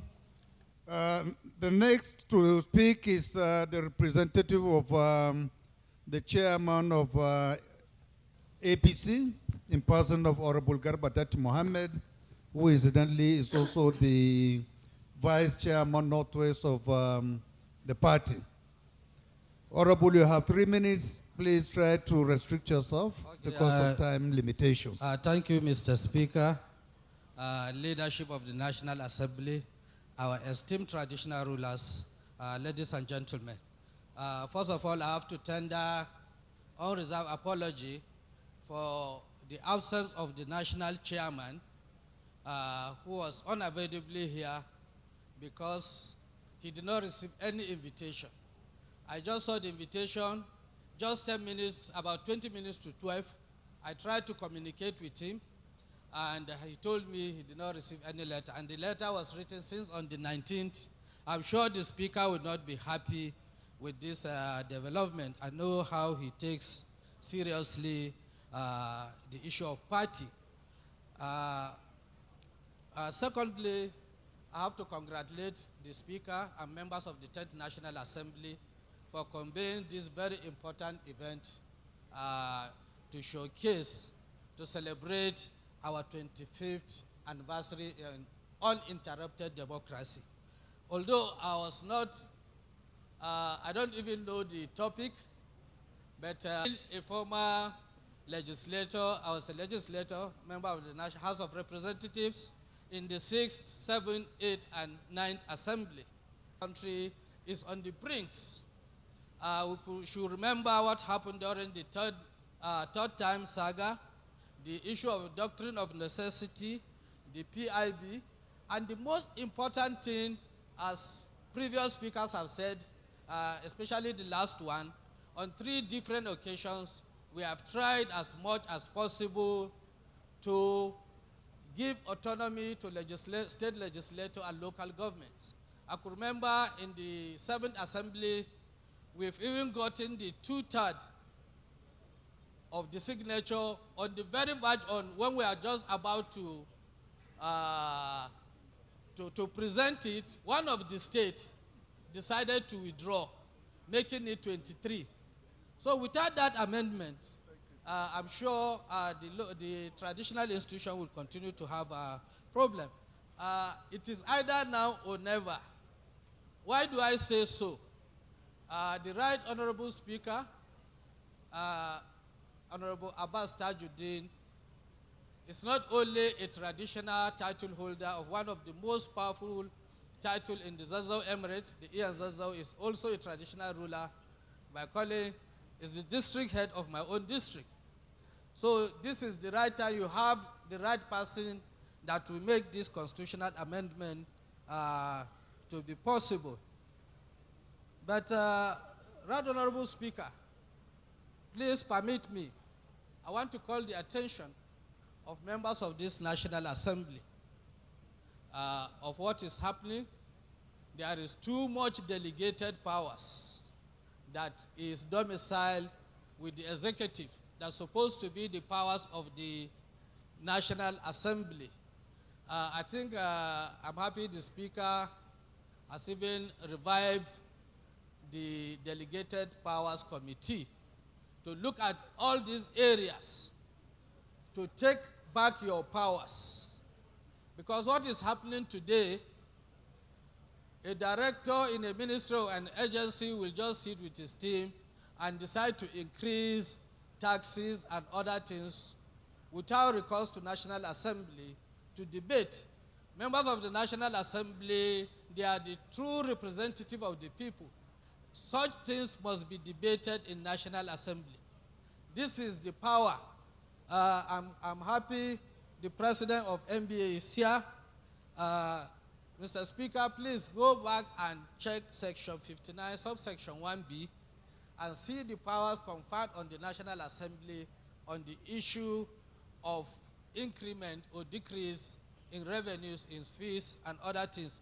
And look at the provision of section 315, which is still in existence, which has given most of the laws and decrees by colonial masters and military regimes the power to continue to use such laws to the detriment of the National Assembly. Thank you, Mr. Speaker, for giving me this opportunity. Thank you. Thank you very much, our leader, the chair. It may interest our Royal Highnesses to know that Honorable Garba Datti was a member of the House of Representatives, and he was there for almost a record of 16 years. His last position was that of the Chairman Committee on Ports and Harbor. Thank you very much for coming, and thank you for the contribution. The last but not the least is a contribution from the man who is supposed to coordinate all activities of the traditional institutions and bring them in alignment with the National Assembly. And that person is no other than the Chairman, Committee on Traditional Institutions, Honorable Ari Mohammed. Please go ahead and speak to us for 3 minutes, and then we round up. Thank you.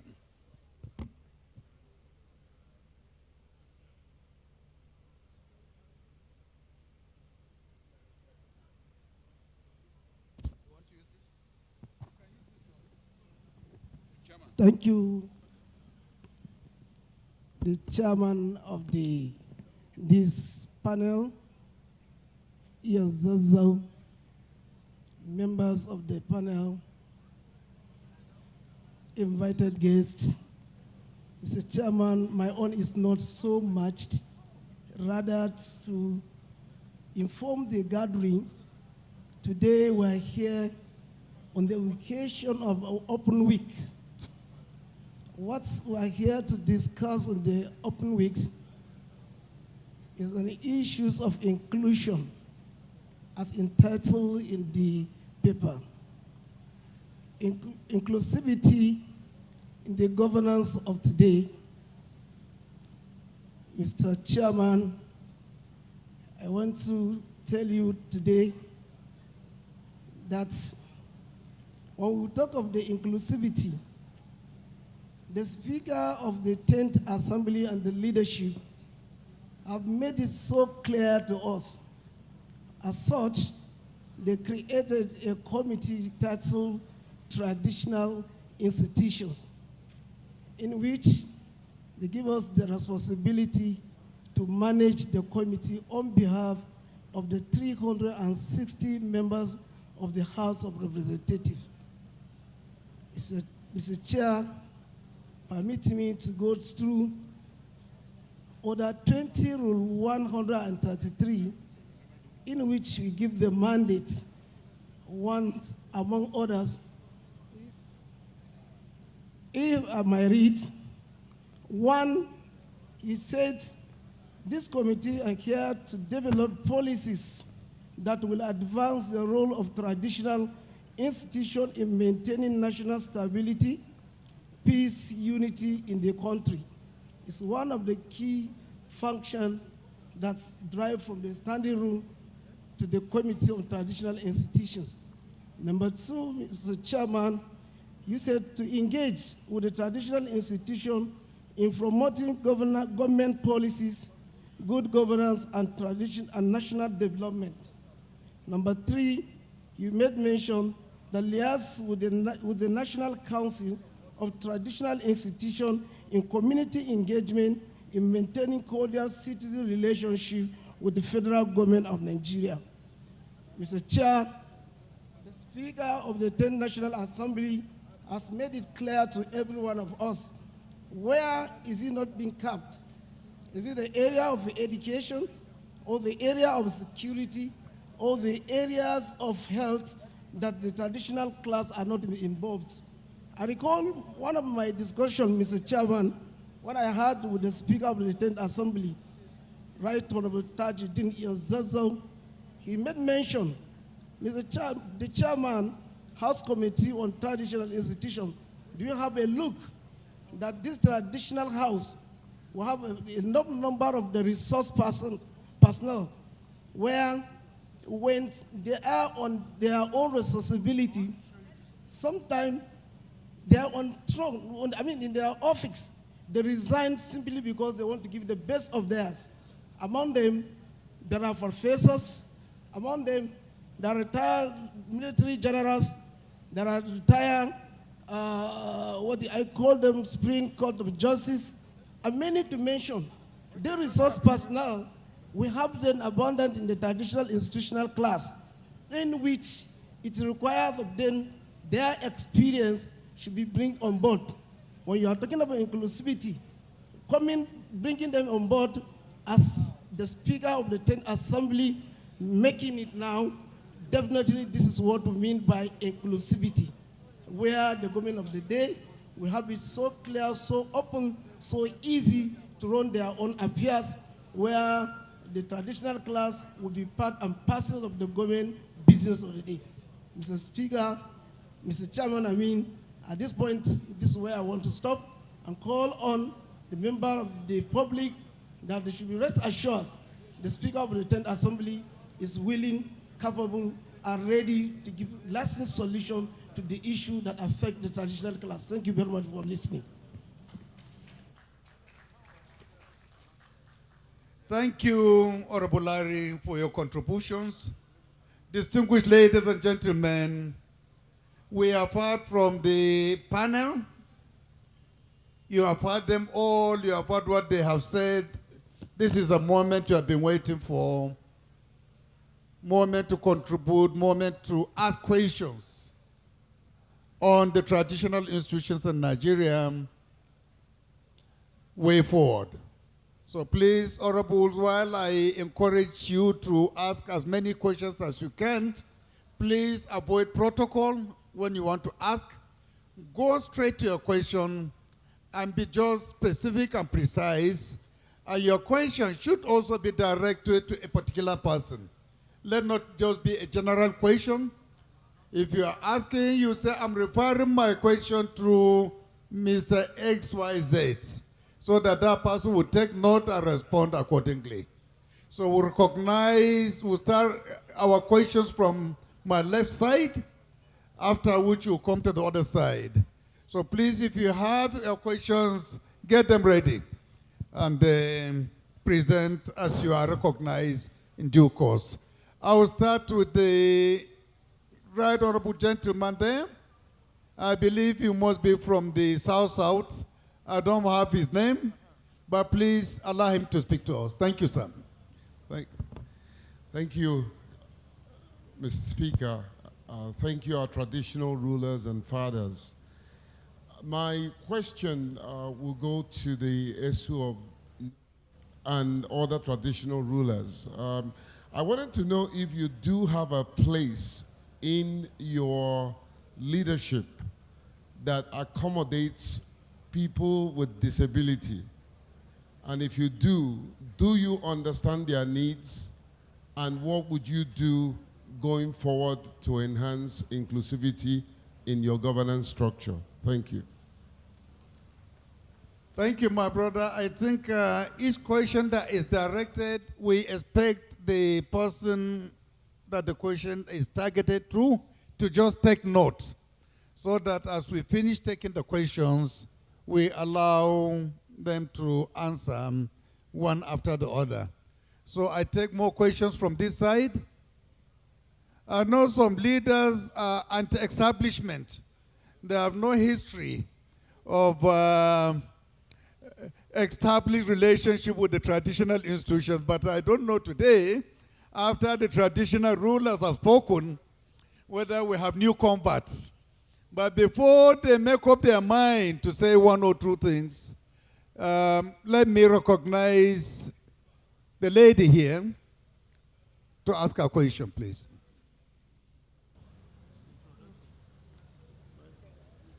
Good afternoon, everybody. My name is Dr. Ellen Taiwo Adebakin, the president of the Southern Women Empowerment Forum. My question is, what are the benefits of the traditional rulers in the electoral system or in government? Because we are always talking of kinship. I'm a traditional ruler, I'm a king, I'm a this.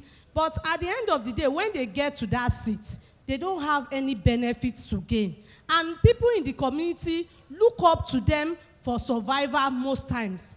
I have a king. I asked him, how much do you spend every day? He told me, minimum of 1 million naira every day. Because people will come to him for food, for help. But who is he looking up to?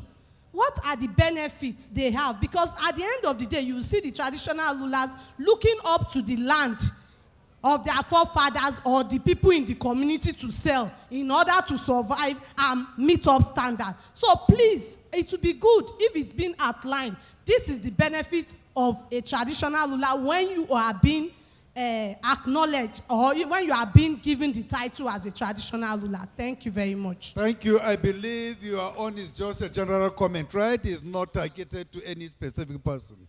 Thank you for the contribution. I'm sure this particular aspect you have spoken has already been addressed by some of our panelists, financial independence and financial autonomy. Thank you for your contribution. Any more contribution from here? Honorable Saidu.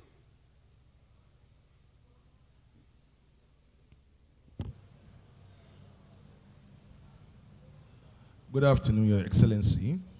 My name is Honorable Saidu Musa Abdullahi. I represent the people of Bida, Agriculture Federal Constituency. I am from Niger State. Mr. Speaker, to put it on record, I'm also the Gorzo of Nupe people. Mr. Speaker, I think mine will come in the form of a general comment. We've had so much of this talk shows without deeply looking into how to measure our resolutions on how to go forward. A senior colleague who has just left did mention that successive assemblies have tried to look at the issue of the roles that the traditional institution could play in this country. But over time, we reach resolutions, nobody measure whether or not those resolutions are implemented. And in the fullness of time, we organize another talk show. So I think it's high time we set up a platform, a mechanism through which we'll measure some of the resolutions that we reach for us to be able to make progress as a people. A lot has been said in terms of the value, the role that the transitional institution could play in our drive for national development. We also want to talk a little about what the role the institution played, especially during the First Republic in the North. A lot was achieved when the traditional institution was given their due recognition. And it's because at the time we recognized who we are, but along the line, we've lost touch of where we're coming from, where we are, and it's what landed us in the mess that we are today as a country. I think it's high time we try to look at our history, to appreciate where we're coming from, to look at the things that we were able to do rightly in the past, and but of course try to incarnate, to reinvent the wheel for us to be able to make progress as a people. The traditional institution is well cherished by the people. They're closer to the people, they understand the problems of the people. They have played a huge role in terms of conflict management over time. So it's foolhardy for us to displace them, to look the other side when we're talking nation building in this country. So I think it's very, very important, whatever resolution that we've come to reach here today, it's very important that we set up mechanisms through which we measure performances of those resolutions. If we do that, this 10th assembly will approach and will be able to achieve differently from what others have done in the past. Thank you so much, Mr. Speaker. Thank you, Honorable Zaidu. You have truly shown that you are a true son of the Etru. And he's very proud of you. And Honorable Larry, I'm sure you have taken note. Let it not just be a talk show. At the end of this gathering, we expect you to generate as many resolutions as possible that we can use going forward in our pursuit for constitutional amendment and creation of a role for the traditional institution. Thank you very much. There are 3 anti-establishment leadership from my left side. One is from Kano. I don't know whether the Kano people, after the Kano demise, are now more pro-establishment, or they still remain anti-establishment. Do you have anything to say, or we allow you to talk later? You want to talk? Okay. Let's hear whether you are pro-Aminu or you are Mr. Speaker, pro-establishment. Our Rebel Royal Fathers, led by the Esu of Nupe. Mr. Speaker, you very well know my antecedent as a PRP man. In Kano, we rebel against the traditional institution because of certain reasons. But I have said it very recently in the parliament. And if you recall, the time we went to Zaria, the emir of Zaria called me and gave me an assignment. And I'm working seriously on that assignment because I will not reject what was given to me as an assignment by the royal father, even if he is the emir of Zaria, and me being from Kano. Mr. Speaker, what I want to say on this very important issue is looking at the security situation of the country, I believe nobody knows our local environment as well as our traditional rulers. We are being faced with so many security challenges to an extent where people are now afraid to travel and go back to their various constituencies. And it has been said here, our traditional rulers, whatever happens, they are always on ground. So I believe based on this reason, we can find a role for the traditional institution. And I would like to ask our elders, our fathers, which role do they envisage for themselves in the Constitution? I am asking this question to the Esu of Nupe. What should be their role? Because we want to fashion out a role. You have to stay and think, and I think they should know better than us. That's my contribution. Thank you very much, sir. Thank you, Leader Honorable Alima Daki. I think we have taken, I don't want my car when it is on the highway to be impounded by custom people. I wanted to say, let me just go to this side, but for fear of my own safety, the SU, please permit me to take one more person from the left side. The Chairman Customs, please stand up and ask your question. Okay. Thank you, Your Excellency, Mr. Speaker, sitting as chair, my honorable colleagues, the traditional leaders here. I want to ask this question. I agree with you, have a place for all our traditional institutions in the Constitution. But are we going to talk about the paramount rulers or all the traditional rulers? For example, in my place, I'm from Kogi State. There's a community that used to have one king, but that same community now has 13 kings. There's one that used to have 13 kings. Now they have 27 kings. And it has now become, even sometimes the traditional rulers now in my place, sometimes it's even more than the subjects, the number. So when we are looking at the Constitution, we have to look at the appointment of these traditional rulers. It's not everybody that will just come up. What happened was that in 2020, I did an empowerment in my federal constituencies. Then I was having 53 traditional rulers. I had just 8 first class, and 9 second class, and 33 third class. I was able to provide vehicle for all of them. Immediately they saw it, everybody started scrambling that they want to become king. And that's what led to proliferation of kings. So in the law, we have to look at appointment of kings and regulate it so that it will have very respect that it deserves. In those days, we used to have 1 first class in a district. But today, in my own district, we have 5 first class. So this has been what is happening, and I believe that is what is happening all over the country. So these are the areas I think we should look at as well. Thank you so much. Thank you, my brother. So we come to this side, and I will start with my own brother. I'm going to be a bit selfish. I'm starting from my own state. Your Royal Highness, because I know there are no better people who love and admire traditional institutions more than the Kaduna State people.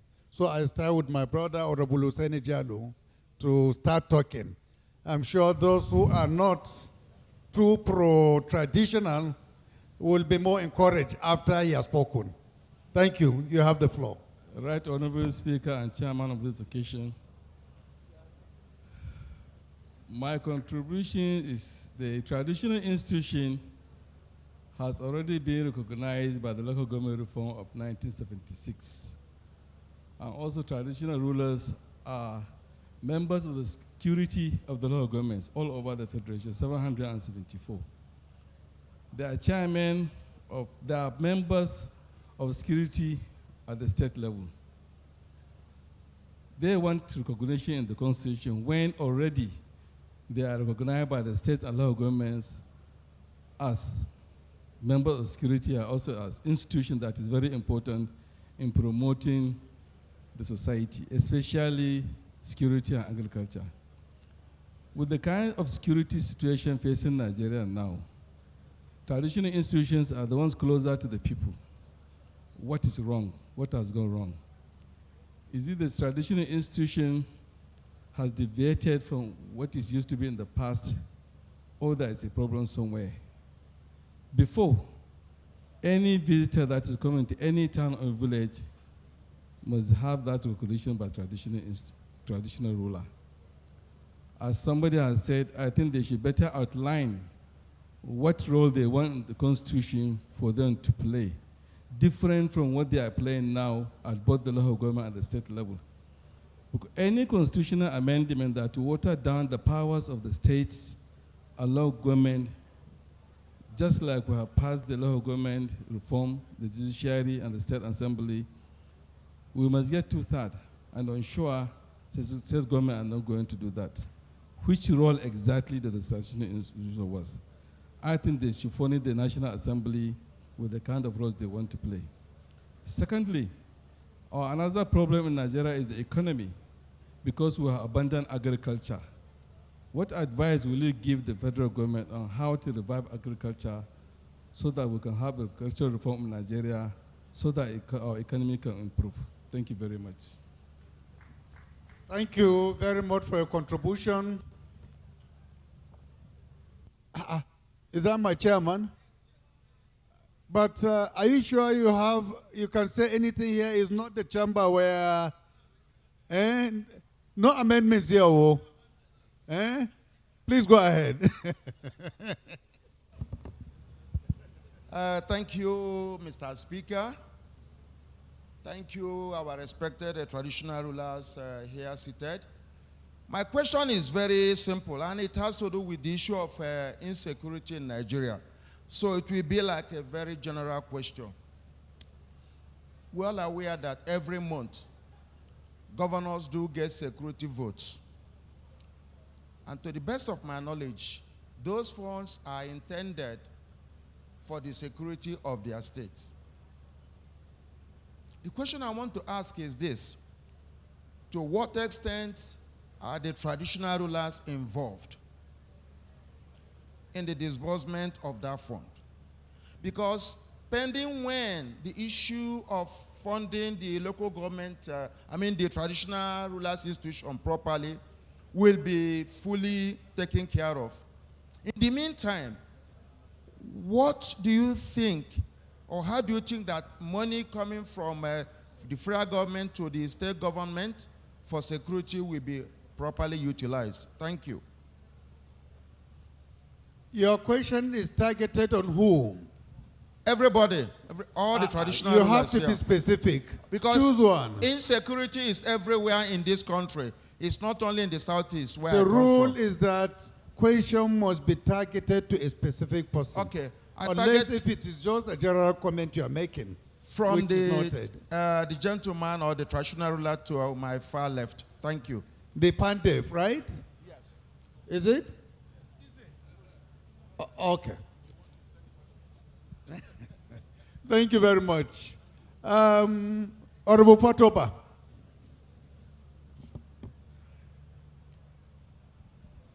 Thank you, Right Honorable Leader,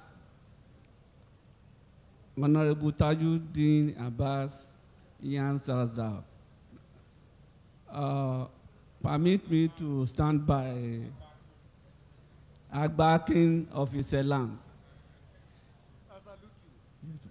Permit me to stand by already established protocols.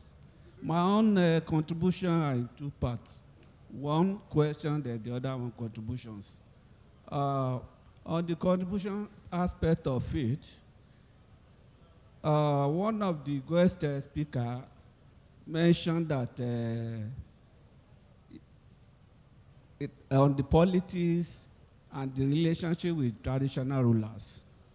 As far as I'm concerned, there is no how I believe that we can separate the traditional institutions from the politics.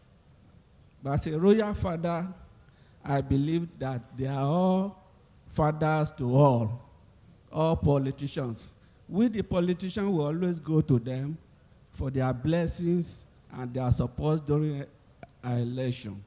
But I believe for them, they can play a neutral role as the children of the traditional rulers by not taking side with any of the candidates or any politicians. That is that. Then the question aspect of it will be directed to the chairman of the traditional rulers,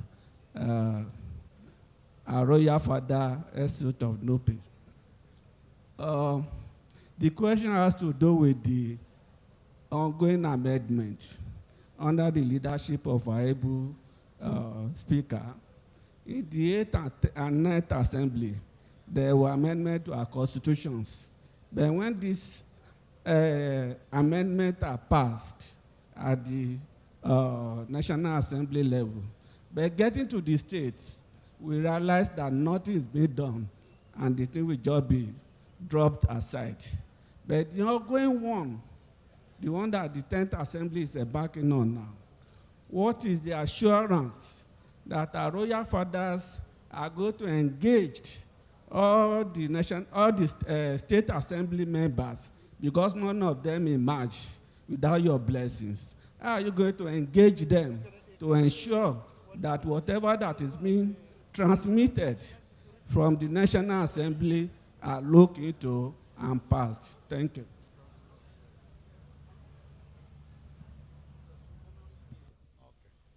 Thank you very much. Any more contribution? Yes, Right Honorable. Please go ahead. Mr. Speaker and the chair of today's occasion, I stand on the existing protocol. My name is Honorable Kalejaya Deboye Paul, PhD. I'm from Lagos State. I just want to identify two key problems that the traditional rulers are facing.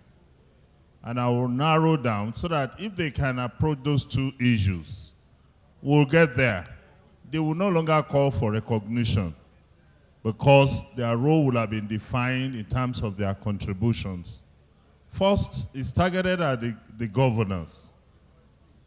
There is too much infiltration by our governors in the emergence of traditional rulers.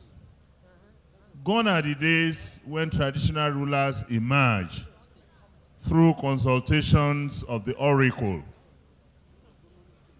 But today, there are infiltrations. Oracles are no longer allowed by tradition, which we all met as young growing people, in the emergence of traditional rulers.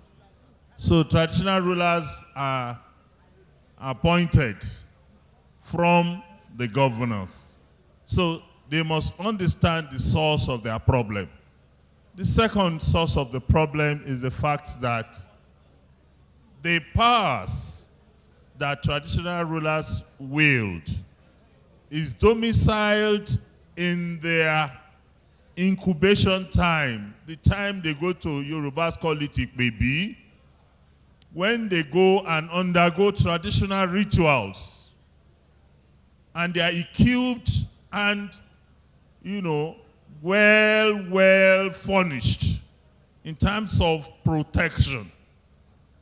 Nobody dares raises his hand against any traditional rulers. But today, what do we see? Traditional rulers are attacked, they are kidnapped from their domain because they no longer represent the institution they ought to. If they do, by way of equipping themselves, going through all the normal traditional rituals. So if they equip themselves very well, those in their domains will also respect them, and then they will be consulted. They will become a consultant to the nation in terms of, not only in terms of security, but in terms of interrelations with the people. So those are the two key things that I like to advise that the traditional rulers must look into. Thank you very much. Thank you, my dear Honorable Doctor. The one next to you in white. Yes, please. Go ahead, sir. After you, you can speak after him. Thank you, and thank the House. My name is Professor Isoko Yakinama Albert Ogotu from Uwele, Delta State. I'm a scientist. I'm an inventor with a team of scientists making research from childhood. And I'm standing here on the body of Incorporated Trustee, Albert Kayo Foundation. And this gathering that's here, I really appreciate the House and the traditional rulers that are here. I have two questions. One going to Milimini, the chief, and the other one is to the Speaker of the House. Before then, I want the House to know there's something missing in Nigeria very great. From science, the result we got from our research was great. I should have been in Canada or US, but I said no, I will not be there. We have something to bring out for Nigeria because they relegated the black man in Africa as useless. That we cannot make, whether in politics, we cannot do. Listen to what somebody have said, that they should leave the problem for Africans to solve it. Yes.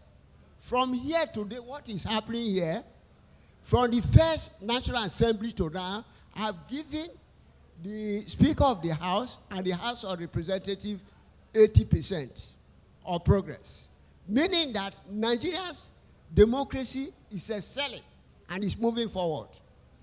If you go outside, see how everybody is crying, talking, hungry, and what is happening around, complaining everywhere. The House, assuring Nigeria, as we are here, give confidence to people that yes, we are going to reach the target. Let me tell you what is missing. In my result, the point is that what is missing is Nigerian human resources.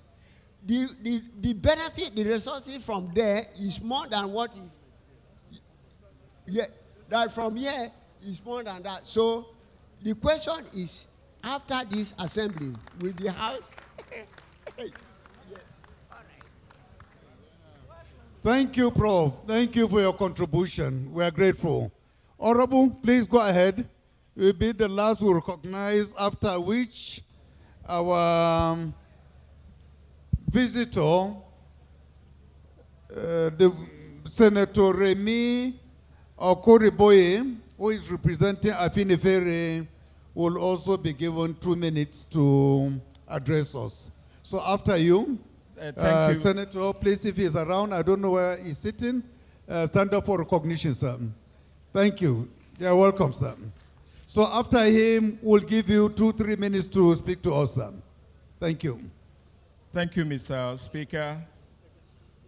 My name is Obiora Opala, Executive Director, Center for Strategic Communication and Leadership Initiative. From what had been said here, Mr. Speaker, it is clear that the roles of traditional institutions are well noted in the development of the Nigerian project. I want, Mr. Speaker, that having convened this honorable gathering today, may part of the resolutions be that the 5% multiples and tens of them now with so many other kingdoms sprouting with traditional rulers. So I want to task your 10th Assembly that while you have made an effort in the past, while the National Assembly have made an effort in the past to push this as a constitutional amendment down to the local governments, down to the state assemblies and the local and the state governments, try again. Let us not fail. Because one thing that is very critical is that the role of traditional institutions is very important, and they need to be funded. And when the traditional institutions are not funded, most traditional rulers become problems in their domain. They begin to task their people. But if they have direct funding that will come out of this percentage that is allocated to the local government funds, you find out that some of these problems will be reduced. So my submission is that we need to take it up to 10% and then let the 10th Assembly continue. Don't think that because you have done that in the past and the state assemblies did not collaborate. Continue, and I believe that everybody wants progress of the Nigerian project. Thank you, Mr. Speaker. Thank you, my brother. Thank you. I appreciate your comments and contributions. The last speaker, but not the least in terms of importance, our recognition is distinguished Senator Remy, who is representing Afenifere. Thank you. Distinguished, please, 3 minutes. Well, the Honorable Speaker, all our traditional institutions who are represented here, ladies and gentlemen, one, I must apologize that I came very late, just coming in. I had a delayed flight from Akure this morning. But notwithstanding, even though I have limited information as to what has gone on thus far, but realizing that the item being spoken about is about our traditional institutions. I have no doubt in my mind, like you all know, that we in the Southwest regard our traditional rulers very highly, and we hold them in a very high esteem. But that notwithstanding, our democracy is taken from the British, the Americans. The Americans don't recognize traditional institutions, but we all know that the British do. They revere them so much. You know, and we all know the role the Queen of England plays in England, notwithstanding their development and everything. I think the last hope of any common man, aside from the democracy we are practicing, is the traditional institutions. They are the ones that will not be relegated ordinarily to unknown, even when everything happens. I remember that in the days of the military government, no matter what happens, the traditional institution stays. And therefore, it's an institution we should revere and recognize appropriately. But having said that, the role that the traditional institutions have played over the years in Nigeria is enormous, from the Obi of Onitsha to the emirs in the north and to our Kabiyesis in the southwest. They assisted in governance. They did the best they can to sustain Nigeria even in terms of maximum crisis. Therefore, it is us, it's our institution, it's our people. They are the people who are the custodians of our tradition. And amongst our tradition in Africa, in Nigeria, is that we want good governance. To have good governance, we need them. Therefore, Honorable Speaker, I think and I believe that our traditional institution must be held in high esteem. But they cannot be held in high esteem in isolation if they don't have the necessary powers to work with the people, if they don't have the necessary funds to run the institution, if they have to go cap in hand to the ordinary people who they know sometimes are people of questionable characters, you know, to be able to sustain themselves. In that instance, therefore, I think there should be a provision within our constitution that will make it necessary, imperative for that institution to be that recognized. I therefore want to say that over time, we are going to, in Afenifere, we will work out details and make a good submission, you know, to the Honorable Speaker on way forward, on things to do that will make the institution an enviable one, an enduring one for that matter. Thank you very much, Mr. House Speaker. Thank you, distinguished Senator, for your contributions. We will not take your contributions for granted. We have heard you will do something about it. The last but not the least contributor to this program is Alhaji Murtala M. Aliu, the Moto Langombe, the Secretary General of Arewa Consultative Forum. Sir, you're welcome, and sorry for not recognizing you earlier. I think you didn't inform the MC of your presence, would have recognized you, and most likely, just like your Afinifere brother, brought you to the high table for you to contribute. But be that as it may, it's my pleasure to request that you speak to us for 3 minutes to give us your position on the role of traditional institutions in Nigeria, the way forward. You're most welcome. Thank you, Mr. Speaker.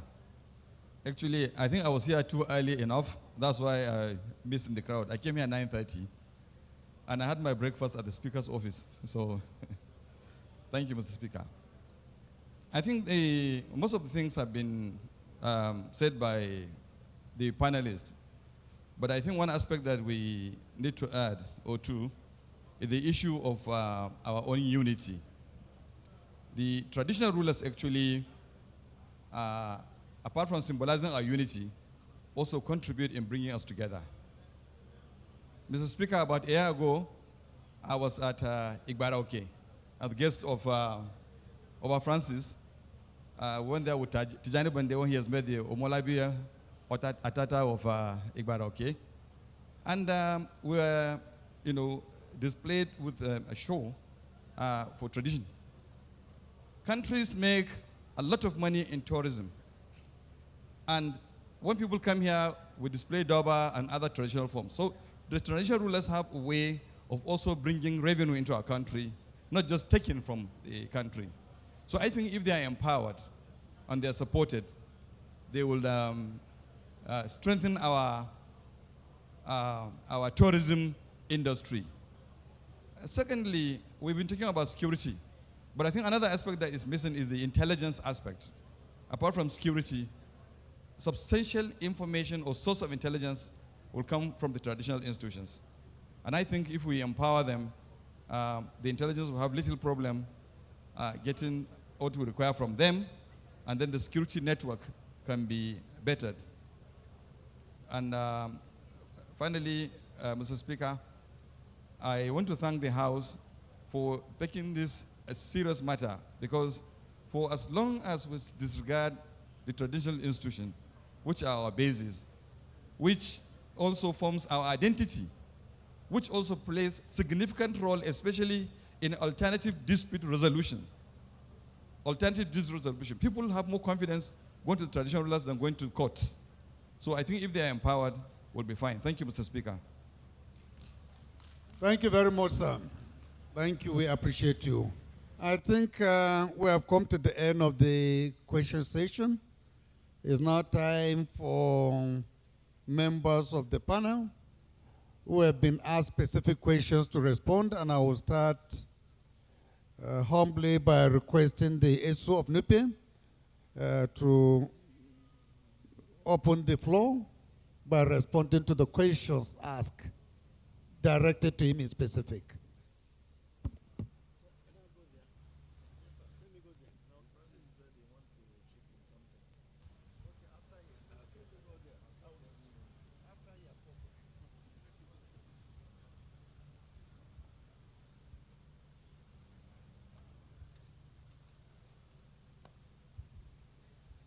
Yes, Your Excellency, distinguished members of the panel, the participants, ladies and gentlemen.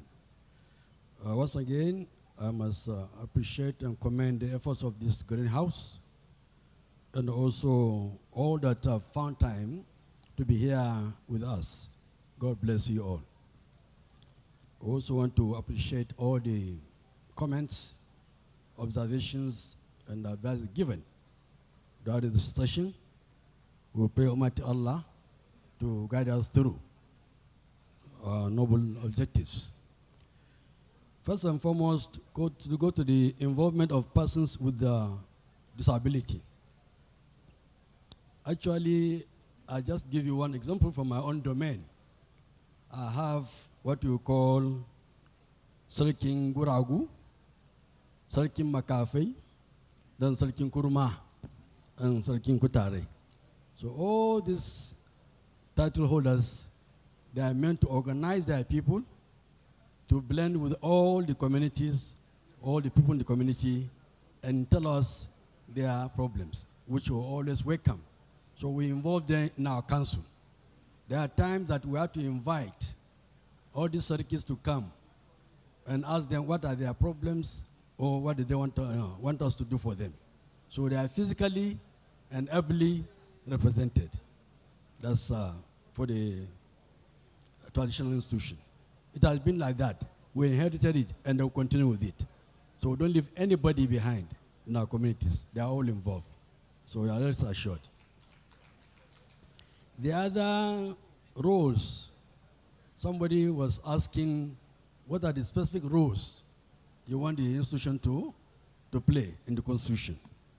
We have already written a memo, a very comprehensive memo, to the committee in charge of the review of 1999 Constitution.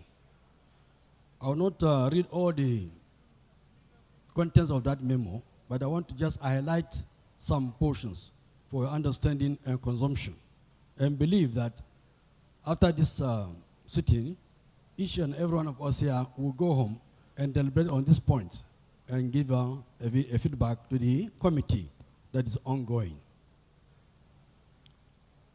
Actually, the roles the institution is action about are only in two folds. One, the legality of the institution to exist in our Constitution. The legality framework that we are legal, we are guaranteed that we should exist side by side in the governance of this country. That's the legal instrument. The second aspect is the functions. What are the likely functions expected this institution to perform, as I've been performing before, and what are we now, and what would you hope to perform in present and future?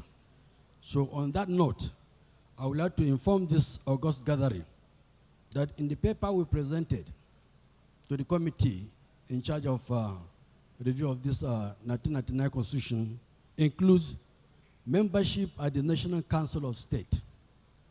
The paper stated that traditional rulers should be included in the membership of the National Council of State. The 1999 Constitution should therefore be amended accordingly.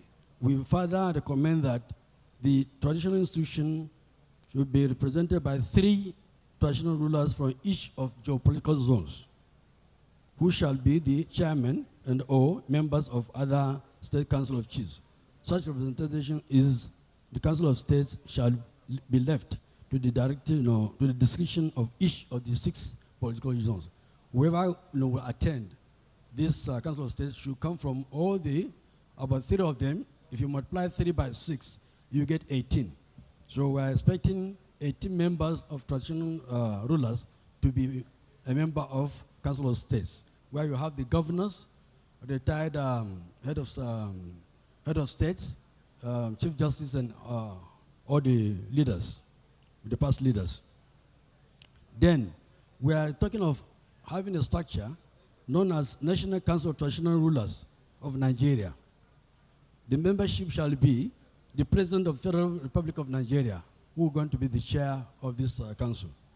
Then the other members will be chairman of State Council of Traditional Rulers and 2 other traditional rulers from each state or the federation. And the chairman of FCT is also a member.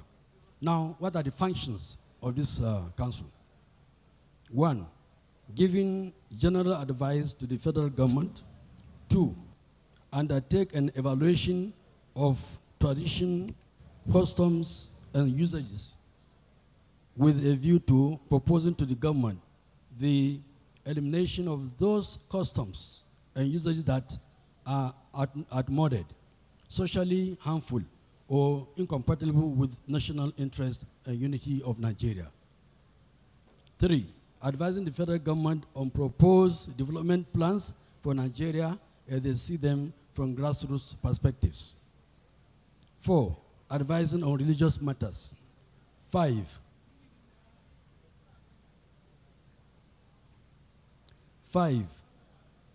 promoting and advising on arts and culture. 6, deliberating and expressing opinions on any matter which it deems fit to be of importance to the whole country, which may be referred to it by the federal government.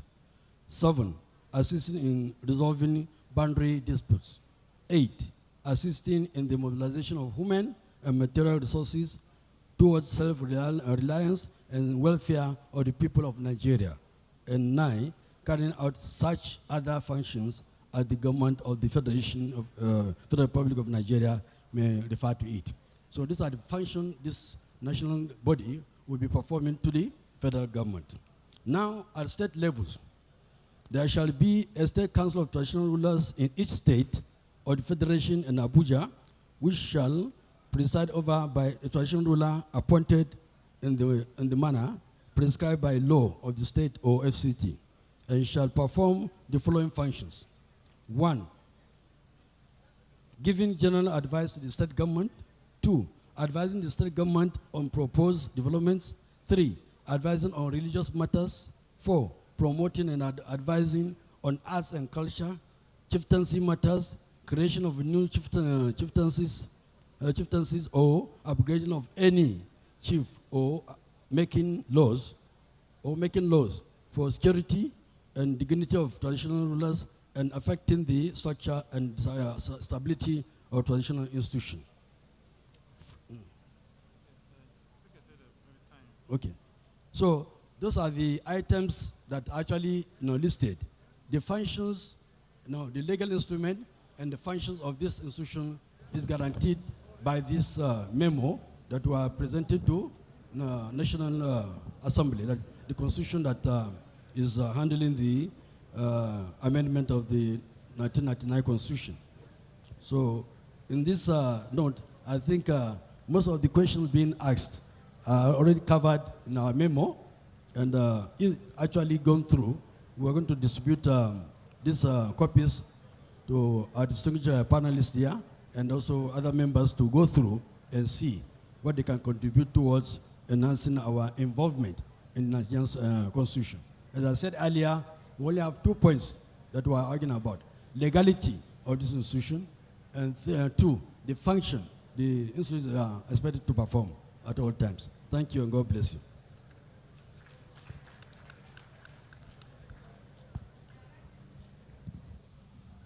Thank you. Any other question targeted to any member of the panelists beside the ESU of Namibia?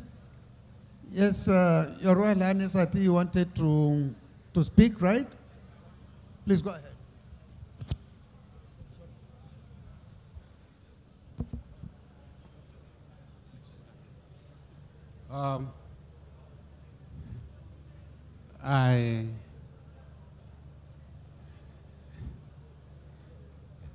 Your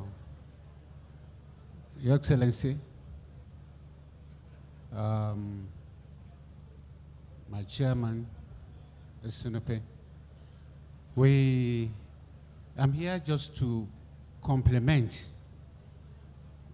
and thank Your Excellency on this issue, on bringing up this matter to this level. We are grateful to you, and will continue to be grateful to this assembly. Little thing I just want to add, because of this, because most of the remaining purpose of this particular gathering, and that has called for this particular gathering, is because of this, of the insecurity in this country, which is a major aspect of bringing up this, bringing this assembly to this level. I want to simply suggest that the co-chairman of the council, of the National Council of Traditional Ruler, should be included in the in the National Security Council for this period, so that they will be able to give enough suggestions from time to time, so that all this security problem in this country can get to a close. I would suggest if this constitution can be amended for this period of time, because of this security situation in the country, has given this country a great concern. Secondly, equally in the states, all the chairmen of all state council should be included in the state council of the state security councils. All chairmen of council of traditional rulers, because the security problem is giving everybody fear. People can no longer go to farm. People can no longer travel on the road. Serious problems on this security issue. Not the least, Agbaki, I'm thanking you, and my community, the Olowa of Ibaroke,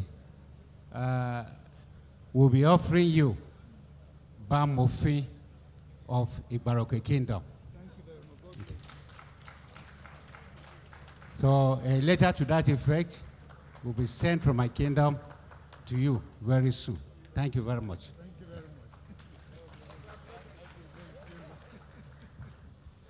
Thank you very much. So, Your Royal Highness, I think what you have done is to intimidate my members the more. No Yoruba member will ever come to the chamber after that pronouncement without coming to do the ballet for me. Eh? That would be the standing rule of the house. We'll change it on the floor. Thank you very much, Your Royal Highness.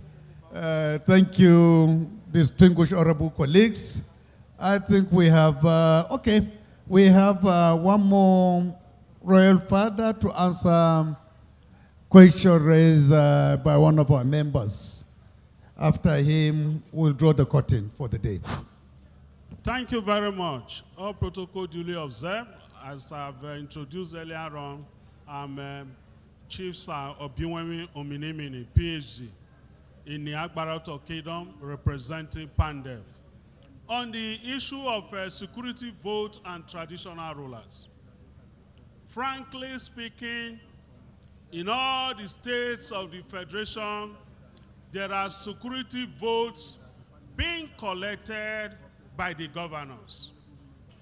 These security votes are so high to the extent that in some states, it is running into billions of naira. And I want to state here categorically that in most emirates and in all the kingdoms in Nigeria, there are security outfits at the control of the traditional ruler. You have vigilantes and other security outfits. In fact, research has shown that these traditional rulers do not benefit from the security votes being collected from the coffers of the state government by the state government and by the state governors. This is so because the security votes are not subject to audit. A situation where one collects the resources of the state as security vote without being audited is bad. If these security votes are properly used, given to traditional ruler to supervise the security outfits in their domain, crime will reduce. Why is it that we have insecurity in Nigeria and governors are collecting huge security votes? Go and ask the state commissioner of police. Go and ask the army formations in the various states. what they get is nothing compared to the security vote. I want to recommend in the constitutional amendment that one, the security votes be collected by these governors, humongous amount of money. Some part of it should be extended to the traditional ruler for maintenance of security outfit in their domain. And two, this security vote should be subjected to audit. Let the state audit know how much they are collecting and how they spend it. If this is done, insecurity will reduce in Nigeria. Having said this, the House of Reps and the National Assembly is making effort to amend the Constitution to suit Nigeria so that Nigeria can develop. In fact, at some quarters, people can say that this exercise will be a waste because there is an ambush somewhere. The State Assembly.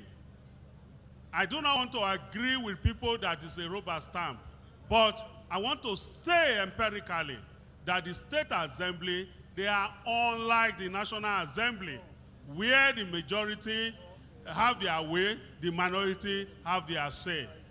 The State Assembly may not approve of this constitutional amendment.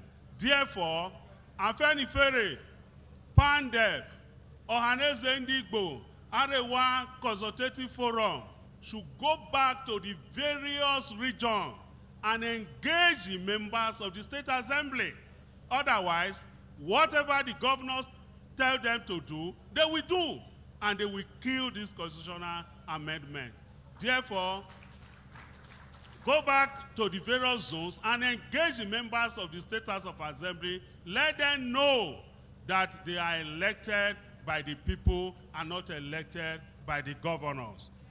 In this regard, state security is important in this stage of Nigeria. Let us not have fear that governors will use them, to the detriment of other politicians. We need state security. It should be there in the Constitution. In fact, security should be removed from the exclusive list, and state government should have their state police. State police is important, but there should be a clause in the Constitution where the actions of the state police will also be subject to the federal police. There should be limitation for them. And so these are the issues I want to also bring on table. I think I've answered your question. Thank you, and God bless you. Merci beaucoup. Thank you, our royal father. You have spoken as a true nationalist, and your message has resonated to all members. We have heard you. We'll do the best we can. Thank you so much for your contribution. Distinguished ladies and gentlemen, because of lack of time, we have already exhausted the time allocated to us. This is where we'll draw the curtain for this program. But I want to assure you one thing, that this will not be the last. We'll continue to create forum where issues like this will be deliberated, and the National Assembly, specifically the House of Representatives, will be the anchor. Thank you so much, our royal fathers, for finding time to come down to give your contribution. Our learned brothers, particularly the president of the Bar Association, the Nigerian Guild of Auditors, the Nigerian Union of Journalists, the Afenifere, the Secretary General of the Area Consultative Forum, and so many other people that I am to also contribute their own time. We say a big thank you to all of you. All the issues discussed have been itemized, have been captured, itemized, and in due course we'll send a communique that will reflect the total contribution of each and every one of you. Because of lack of time, I may not have time to go through what each and every member has contributed. But His Royal Highness the Esu has done a good job by articulating the position of the traditional institution on the next constitutional amendment. My brother from the Area Consultative Forum is the only one that has said what has not been captured in previous discussion, which is the enhancement of tourism. If the traditional institutions are strengthened, is a way Nigeria can be able to enhance its tourism potential. That is a very good point. You also made mention of using the traditional institutions to improve the national, the intelligence gathering in the country. Thank you so much for those contributions. May God bless you, sir. Honorable colleagues, I think this is where we come to the end of this program. Thank you so much. Thank you for all the contribution. May God bless you all. May God take you back to your various destinations safely. Thank you so much. Bye-bye for now. Thank you very much. May we please give him a standing ovation? It has been so robust, so engaging, and simply interesting. Please, louder. Let's give him a round of applause, please. Congratulations to us. Next, Mr. Speaker, is for us to have a group photograph. Let's please get together, get closer, possibly make a C, make a curve. This photograph will stand the test of time. History is being made today. NUJ, please. NUJ, okay. Arewa Consultative Forum, Afeni Ferre, please join His Excellency the Speaker and other panelists with the participants, please. The tall ones may stay behind. Principal officers, Minority Leader, Honorable Chinda, Leader, Professor Ihombere. Thank you very much. And I take advantage of this moment. We have a very important announcement to announce to you that dinner cards will be distributed. So participants and other invited guests, you may please stay back and expect your invitation cards for the gala night that will take place tomorrow. We have invitation cards for the gala night tomorrow. So we'll expect our participants and other invited guests meant for the dinner tomorrow to please stay back to collect your cards as admissions. Admissions can only be done through this that I'm holding here, please. This is the card for the gala night tomorrow. You may please stay back. Please stay back to have your card. Without this card, you will not have access for the dinner tomorrow in the evening. Thank you so much. We're not done yet. We're moving straight on to the next session. So please, we'd like you to stay back. The Speaker, House of Reps, will definitely have to go back to the office to attend to other matters of national importance. But the rest of us, please, we're moving to the next session, please. The next session. Yes, sir.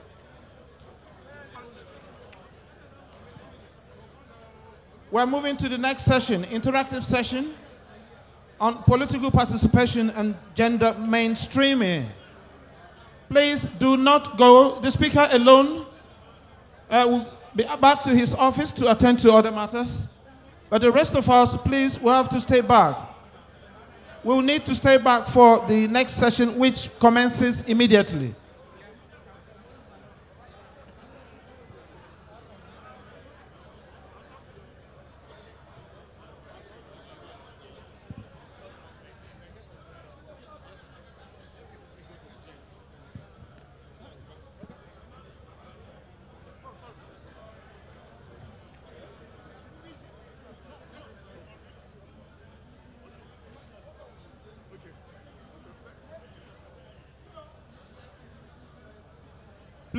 Please, we're moving straight to the next session. Okay, so I'll call you.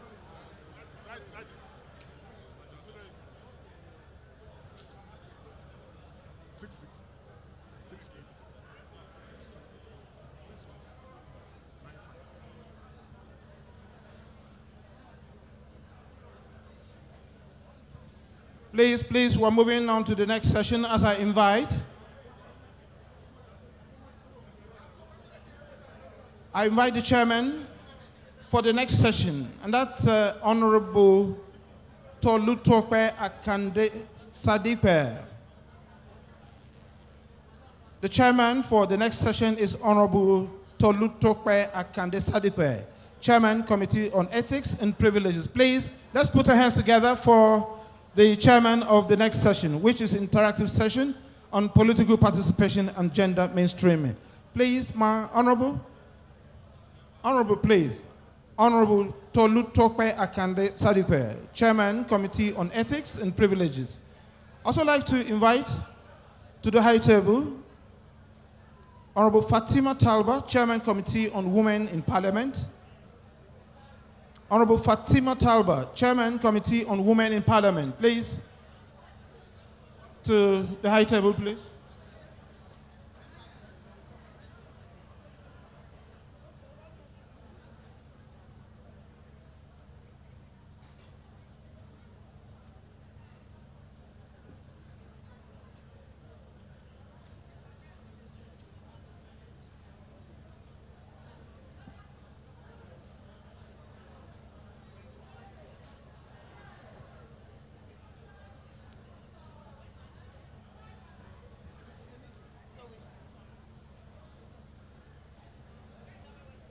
Also on the panelists, I have Honorable Barrister Blessing Amadi. Honorable Blessing Amadi, Deputy Chairman, Committee on Women in Parliament, please, to the high table. Honorable Bayo Balogun, Chairman, Committee on Electoral Matters. Honorable Bayo Balogun, Chairman, Committee on Electoral Matters, please, to the high table. Please, those of us at the back, would like you to please come forward, fill in the seats, please, to make the sitting arrangement look more tidy, please. Those of us at the back, ushers, where are the ushers, please? Please. Those of us at the back, would like you to come forward and occupy the front seats.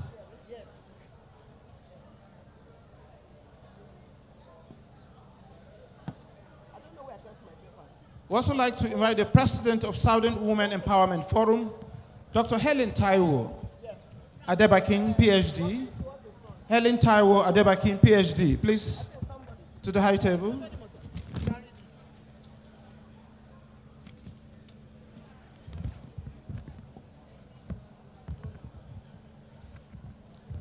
Dr. Jack Epele, Albino Foundation, please.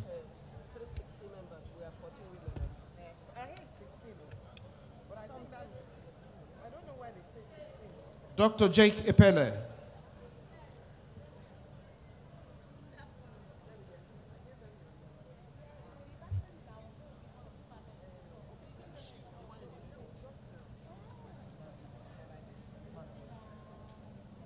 We have civil society organizations here, please.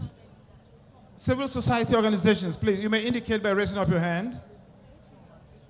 Please come forward. We have the front seats for you. Civil society organizations.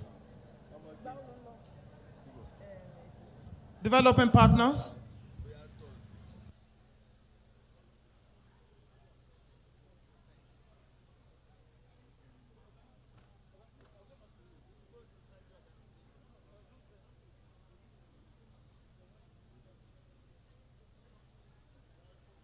National Council of Women Societies.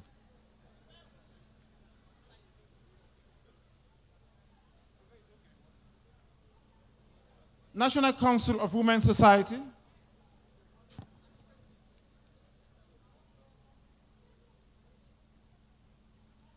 Women Civil Societies, please. If you hear any of your organizations, we'd like you to please come forward, please. Women Diaspora Organizations. Women Diaspora Organizations. Nigerian Union of Journalists. Please come up here, please. Nigerian Bar Association.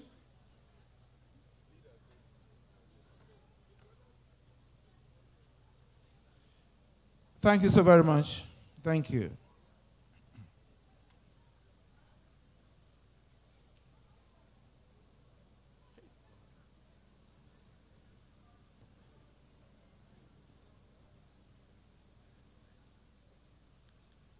Good afternoon, the Leader of the House of Representatives, the Minority Leader, House of Representatives, honorable members. Once again, we'd like to welcome you all to the second session of Day 2 for the Open Week 2024. To kickstart this very important session, I'd like to yield the microphone to the Chairman of Session, who is also the Chairman, Committee on Ethics and Privileges, and that's Honorable Tolutokwe Akande Sadikwe, to please give us her opening remarks. Honorable sir, please, distinguished ladies and gentlemen, may I have your attention as I request the Chairman of Session to welcome us. Honorable Chairman, ma'am. Okay, good afternoon, everybody. At this point, you will allow me to stand on existing protocol because I know you all have been in this room for a long time and I know you want to go to lunch. So I'm going to make this as brief and encompassing as possible. But I must first of all correct something. My name is Honorable Tolu Lokpe, not Tolu Tokpe. Tolu Lokpe Akonde Shadikpe. And I will start off by reading out a brief, report or a brief statement. With regards to political participation and gender mainstreaming, women make up half of the country's population. But World Index reveals that their political participation remains abysmally low at 6.7% in elective and appointed positions, thereby lagging far below the global average of 22.5% and the Africa regional average of 23.4%. The West African sub-regional average being 15%. And this data is from the National Bureau of Statistics here in Abuja. Today, we gather to discuss a crucial aspect of our society: political participation and gender mainstreaming. These two pillars are not just buzzwords. But I know a lot of people in the audience will say, yeah, sure, they are not buzzwords, but nothing is happening. They are essential components of a thriving democracy and a fair society. Without gender mainstreaming, can we say that there's gender fairness in Nigeria? Inclusion of all and respect of diversity, in this case gender, is achieved if the theme of today, political participation and gender mainstreaming, is successful in the real world. So we will have questions that will come up. What are these questions? What is the position of gender mainstreaming and political participation today? What do we expect it to be? And how do we intend to get there? Is this a crucial theme to the success of this society? We will be discussing these issues. We will be making suggestions. We will be taking questions and suggestions from the audience. And I will start from my right. And then we will go over me again and go to the left. On the right, we have the political class. On the left, we have the citizens class. The people who are here to keep us on track. Am I right or wrong? So I'll start from the political class on the right side. Thank you. And I'll start off from right here, from Honorable Barrister Blessing Amadi. Good afternoon, the coordinator. Good afternoon, my leader. Good afternoon, the minority leader, members of the high table, ladies and gentlemen. I am Blessing Chigeru Amadi, representing the good people of Port Harcourt to Rivers State and Ikwere woman. I thank God for this day that we are discussing women. Women in politics and in governance in Nigeria. Let me break it down that way. It's been difficult to recognize women in Nigeria. From some of our localities, the women are not heard, they are not seen, and it's not different from what happens in politics. You have to be very, very strong for you to be able to get to this place. It's not easy, it's not been easy. But why can't we change this narrative in view of the fact that the women are competing favorably well with their male counterparts? I know that if the women in this house, apart from the two of us, the other women, they are not here. They are not in, I don't know, we spoke to some of them, they are not here. None of them is, apart from the two of us. The problem we have is that women don't like themselves, they don't support themselves. And 2 days ago, I attended the Women for Women International Conference, and I was asking the president of the National Council of Women's Societies that they should do more mobilization of women. We have women professional groups, we have FIDA, we have MBA women group, we have women doctors, we have female nurses, and so forth and so on. We should bring them together and teach them how they should come together and fight for what rightly belongs to them. But most of the times, we do to the NGOs, when they want to organize seminars, we don't see professionals with them. A few women are just there, and this message doesn't get home, doesn't get back home. So how do we mobilize women to sit up and come for this problem? And I want to suggest that even in the National Assembly, here we are, it's difficult for women to come together. The men should help us, please, because you are husbands, you are brothers, you are fathers. You have to help us. You are more in number. I mean, out of 360, I think we're about 16 or 14. So you have to help us. This is a question of, getting in line with what is happening globally. We just came back from Qatar, Women World Conference. There are some states that have up to 60 women in the parliament. The men have to support us so that we can also come up. Thank you very much.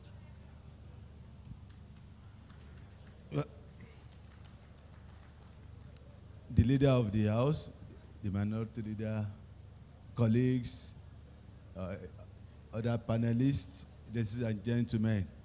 Well, I would have loved to speak later, but with the tune the first speaker spoke, I think I am more guided, because I could have been seen, I might be seen, probably to be anti-women after my speech. So, but the way you spoke, it has actually shown that the problem is not us, the men. The problem is actually your own as women. So, moving forward, considering my position, chairman on electoral matters, I must be seen to be fair. And when you are looking at most of the, let's say some of the bills being proposed by the some of the gender bills being proposed, suggesting special positions for women in the elective positions, it might be seen to be undemocratic, because in democracy it's a matter of numbers. Then we can be talking about special positions or percentage in appointments, but when it comes to elective positions, issues of identity politics versus developmental politicking should be looked at objectively. Are we looking at people that will help in the development of the state, or we are just trying to satisfy an identity? If we go that route, I'm sure my brother is here representing the people with disability. He will also be talking about special position, elective position for the physically challenged or people with disability. The youths will be talking about special positions for the youth in elective positions, because they also believe that the older generations have the resources to get most of these elective positions. So we should be concentrating on people with capacity. How do we develop this country? We can only develop the country by people who are prepared, who has the capacity to deliver. So in solving the women's problem, I think it's something the women will have to come together, because it is not, you don't just develop a woman to become a minister or a commissioner or a senator. You must start from the grassroots. How many rep member, senator is guiding some younger ones to become councillors, supervisors, so that they can start growing, so that they can also meet up with the requirements when they get to the top level. It's only few of the professional women who are able to make their mark, probably in the banking, in the public, the private sectors, that are able to get to the Senate or the House of Reps or become commissioners or ministers. How many numbers do we have at that level? But if we are able to, you take maybe one minister, one senator, one rep member, female rep members should start going back to their own constituency, help develop the young ones, the young ladies. And again, politics is local. You have to look at what is the political environment in which you operate. At a point in time in Lagos, most of the palm secs in Lagos were women. In fact, at a point in time, 3 chief justices of the states, of Lagos State, were women consecutively. Because we believe women, more women should work in the public service as teachers, as civil servants, because they are able to time their own agenda with those of your children. A teacher will close at work by 4 o'clock, at the same time the students will also be closing. That was one of the reasons that made more of the women to be in the civil service than the men.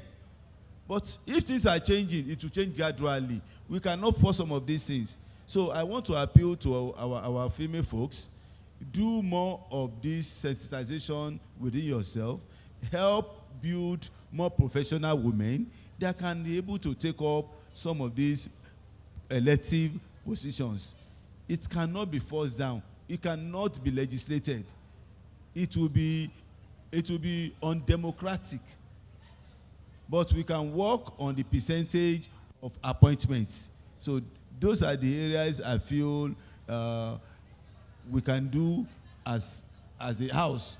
But the one of the elective positions, I think, is more in your purview than for us as your male counterparts. Thank you for now. Thank you very much for those 2 contributions.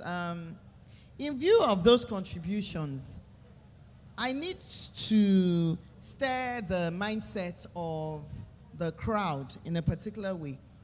You had mentioned the word competence. And I think what we're fighting for as women is not the selection of incompetent women, but the inclusion of competent women. So we need to clarify that, because this incompetence matter keeps coming up. Nobody is asking for a handout.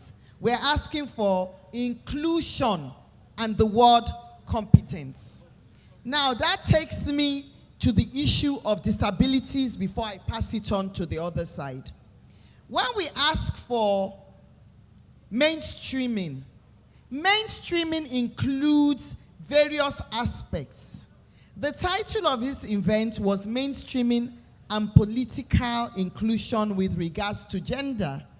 But there's also the issue of mainstreaming and inclusion of people living with disabilities, because they are and should be represented in the political sphere as well.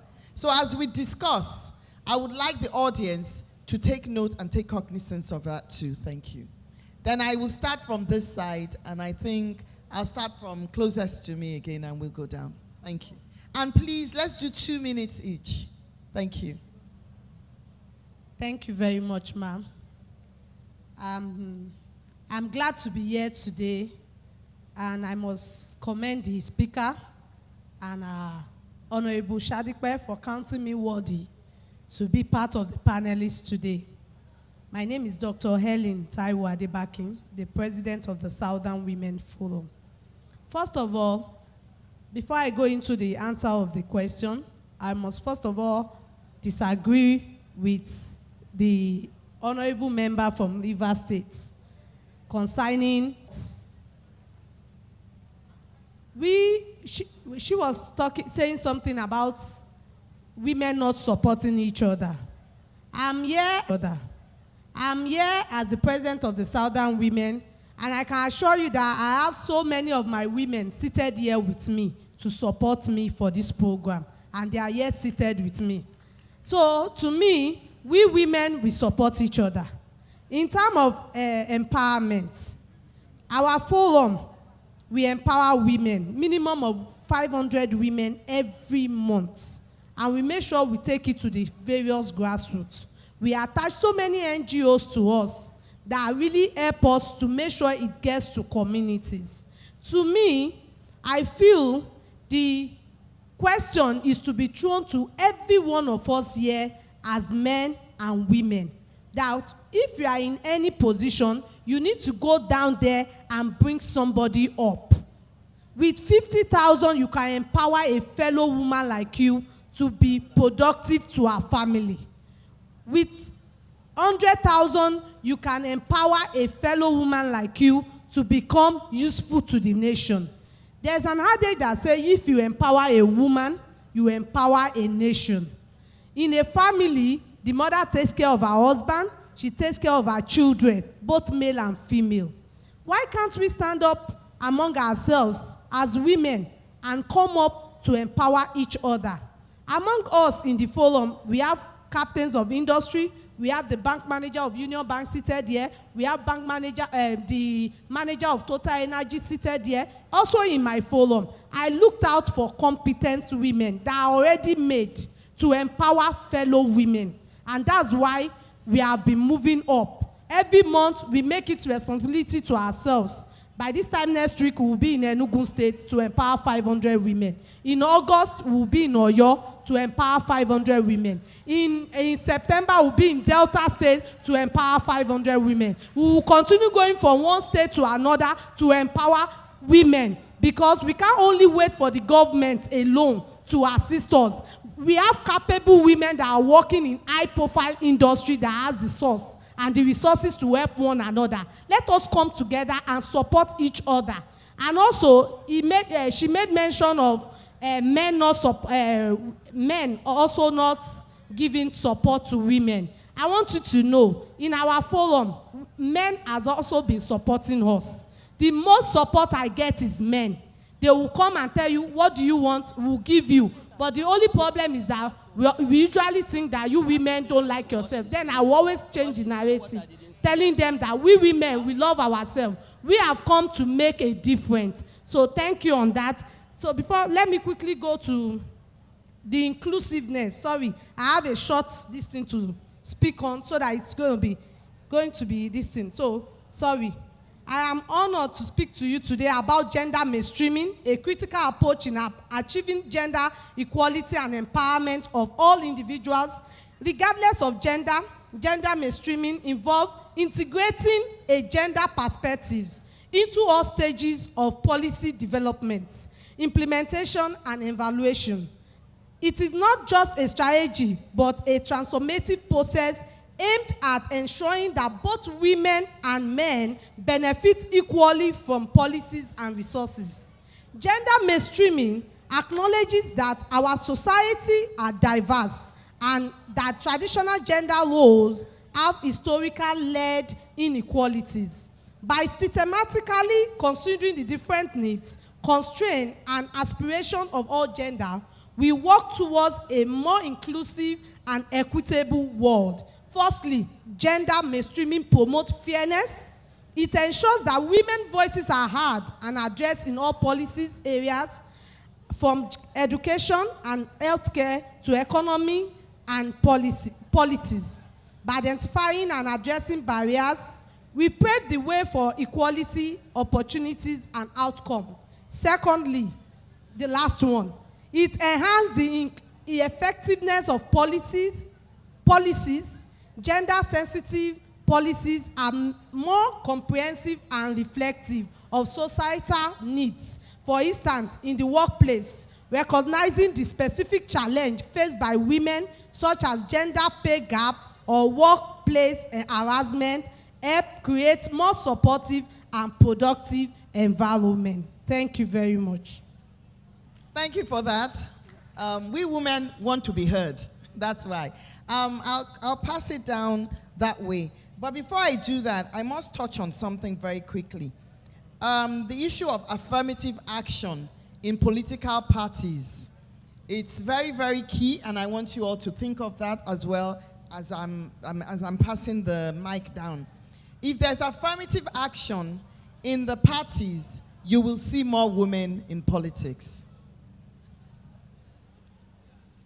Thank you.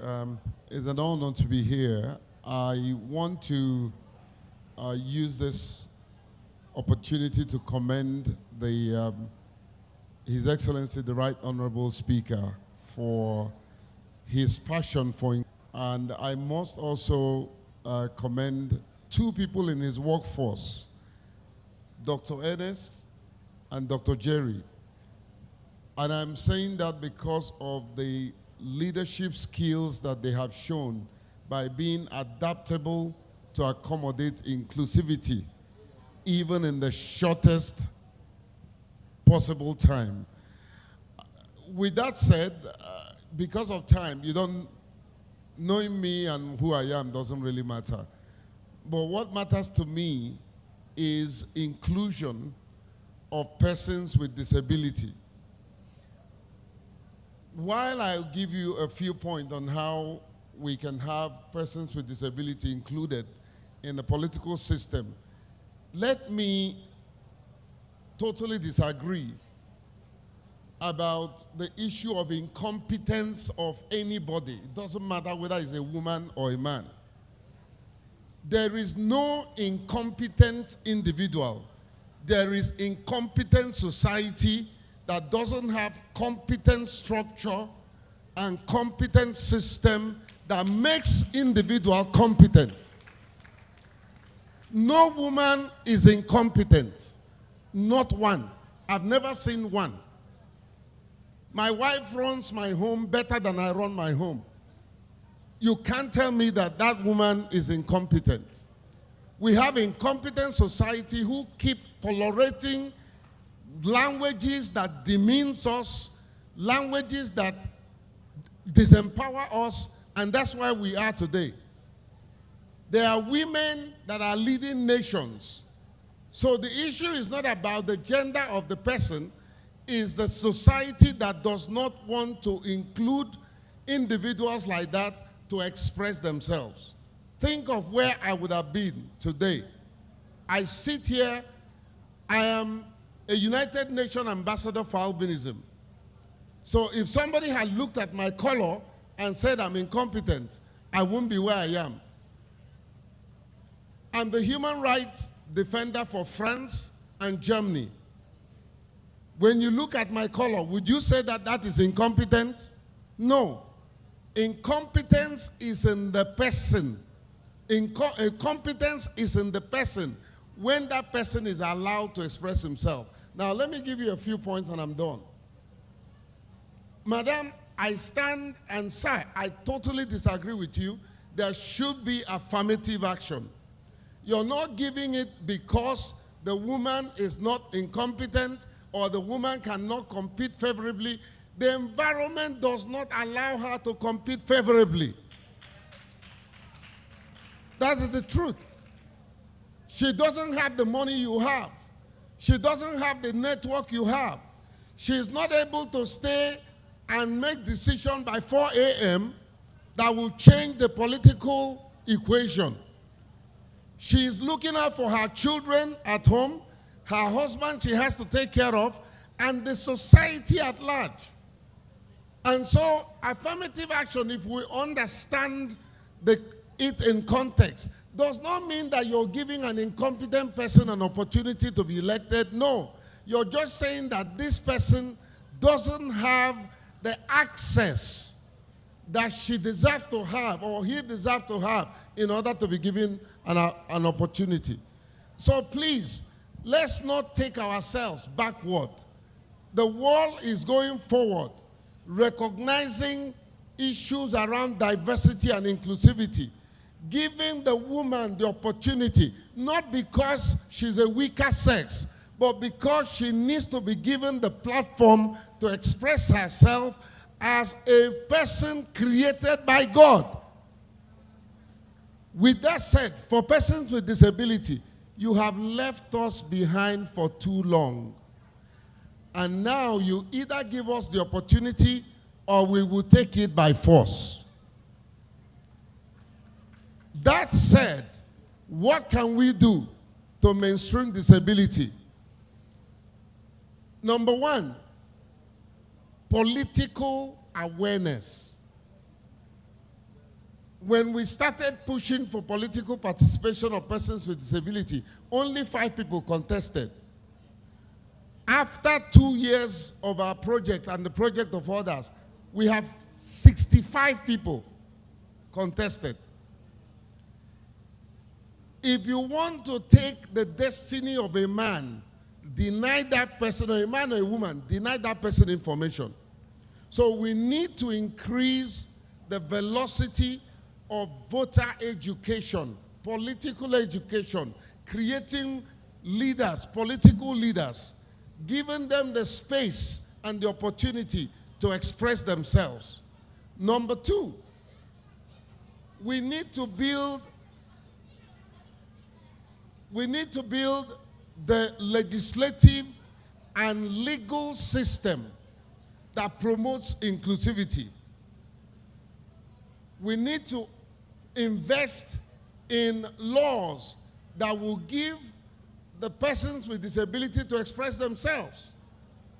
Thank God for the National Assembly for giving us the Disability Act.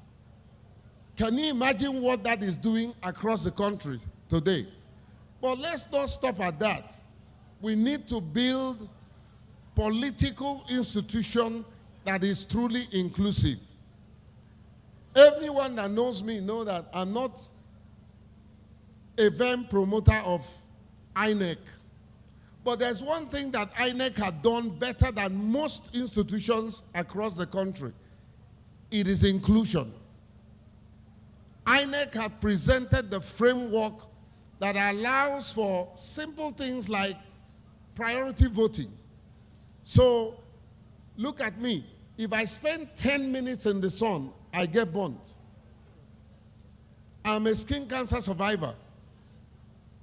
And so if you put me in the sun to stand in the line to go and vote, I will not. That's why I never voted. I'm sorry, moderator, another 1 minute I'll be done. I never voted until I was 58. By the way, I'm 63. Don't I look good at 63? I never voted because it wasn't conducive. So we began to fight until we got priority voting. As a matter of fact, it was my organization that championed the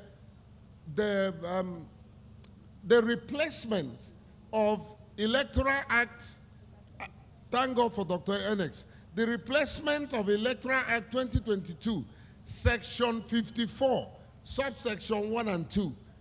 One of that sections says that INEC may reasonably accommodate us, and we began to fight. Electoral Act 2022, section 56, subsection 2, changed that dynamics. And now is INEC shall. And every lawmaker here will agree that words carry mandates.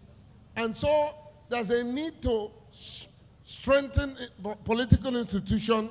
There's a need to educate further persons with disability, not only on their political rights, but for them to know that it is their right. You're not doing us a favor to not only to vote, but to be voted for.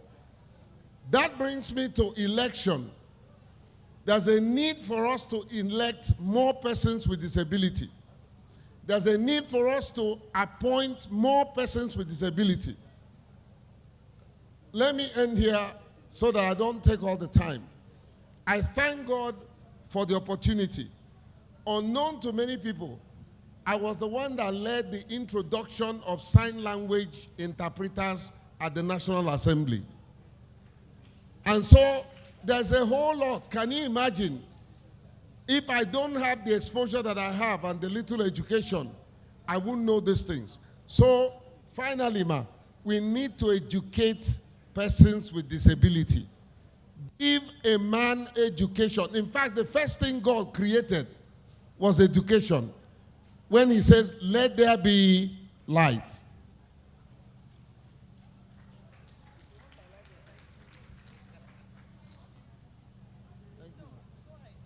Okay, I can go ahead.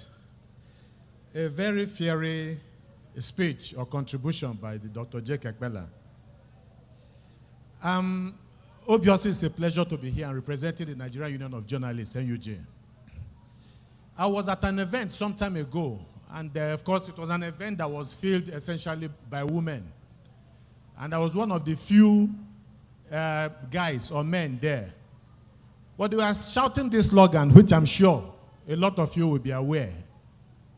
I will shout it and see how you respond. But there is no way, there is nobody here, whether man or woman, that will not agree with the slogan.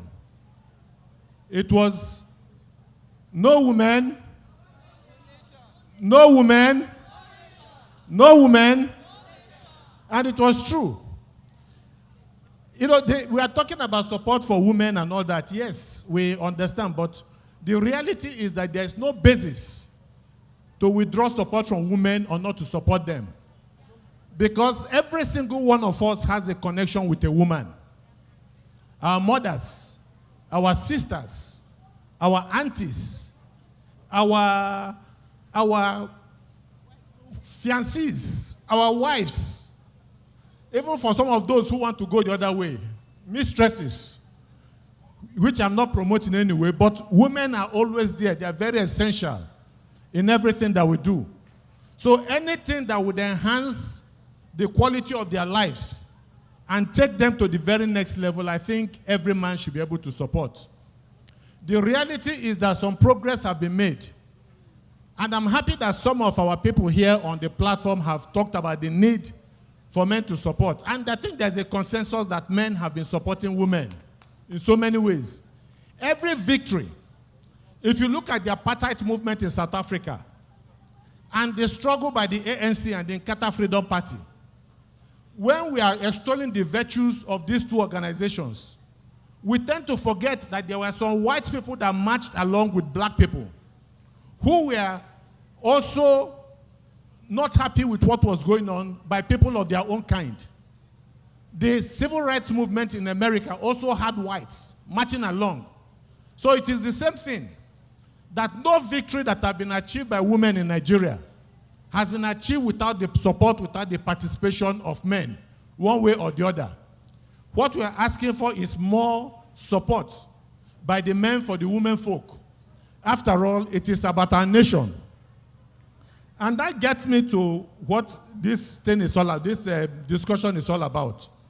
Again, when we talk about gender, maybe because of the unique issues with women in Nigeria, gender is not about women. Gender is not. Go and look at the dictionary. It's about men and female participation in politics. And so the title of this discussion actually is Political Participation and Gender Mainstreaming. And the argument is that they are essential to the survival of democracy. Some years back, there was something Puff Daddy said. Sean Combs, for those of us who follow popular pop culture, of course, in recent times, he has been involved in some cases that you don't want to identify with. But he said on the back, he wore this t-shirt, provocative, vote or die. And of course, nobody's going to die if you don't vote, because you have the freedom to vote, to participate, and you have the freedom not to participate in an electoral process, in a political process. But what he wrote on that T-shirt was fundamental. You have to participate in the affairs of your country. You cannot sit back and allow people that you believe are not competent, that you believe are not there for your own good, to continue to take decisions on your behalf. And so the failure of the Nigerian state is the failure of the Nigerian people. You can blame the politicians all you want, but truth be told, we also know that they are also from us. And so we must be very conscious, because somebody has made the argument that the price that we have to pay for democracy is eternal vigilance. And so our country, we see our country going up in smoke. We see insecurity everywhere. And the truth is that if 20 years ago, at the dawn of democracy, these 25 years of unbroken democracy, the most pessimistic Nigerian here, if anybody had told you to predict, to look into the future, look into the crystal ball, that if things will not work in this country, how bad do you think it will be? I will wager to say that nobody will ever believe that it can be as bad as this. But we are here to try to provide a solution. We are here because whether we have not been happy with what has gone on in our country or not, we know deeply, somehow, reluctantly, that we love this country. And if you want to know how much we love this country, as much as we abuse Nigeria, go abroad. Those people who have left this country out of bitterness and frustration, selling their properties, find it very difficult to forgive their experiences here. But there is no single day that they don't follow what is happening in their country, because they want to hear some good news about Nigeria. They want to hear that suddenly things are beginning to move in the right direction. Because for every single good news in this country means that the possibility for them to come back is higher. There is no place like home. There is no doubt about that. So we want to build a country that works. And that must start with political participation. We must uphold, the situation of the Nigerian woman. Progress has been made. Don't forget that this progress is not just, the travail of the woman folk has not been just a Nigerian thing. At a time in the United States of America, the so-called bastion of democracy, the women were not allowed to vote. They could not vote. In Europe, in many other places. Then they were able to, with time, to begin to make progress. So I would also, to some extent, agree with the Honorable before I hand over. People are saying, I don't know how true it is, that the reason why we have taken our democracy lightly is that it was given to us, independence was given to us on a platter of gold. We did not have to shed blood. We did not have to struggle. And so they say anything easily gotten is less valued. Could that be part of the problem of this country? Apart from all of the mischievous politics and Machiavellian politics of our colonial overlords, the Great Britain and all these other people that were in Africa, because we know that they set booby traps in this country. But then the reality is that we cannot continue to live in the past. We have to look for a way to forge that unity. And that unity is critical. And it is in this area, I think, that the political class has failed us. But they can do more. Because this issue of dividing the country along parochial lines, an instrument that has always been used to keep the people from asking the questions that they should ask. Just like the bishop in Brazil once asked, when I say that the people have no bread, they call him a saint, they call me a saint. But when I ask, why do the people not have bread, they call me a communist. So our politicians, and thank God that the Honorable is here, they need to do more to foster national unity. And they have the ability to do that. And for us also, we should also know the things that matter. That ultimately, because the thing, I will just round up. I hope I've not talked too much. But the reality is that, thank you, moderator, I will hand over soon. The reality is that the politicians are the greatest losers of democracies that have gone astray. but they are also the greatest beneficiaries of democracy that is working. But beyond that, again, is the people. Thank you.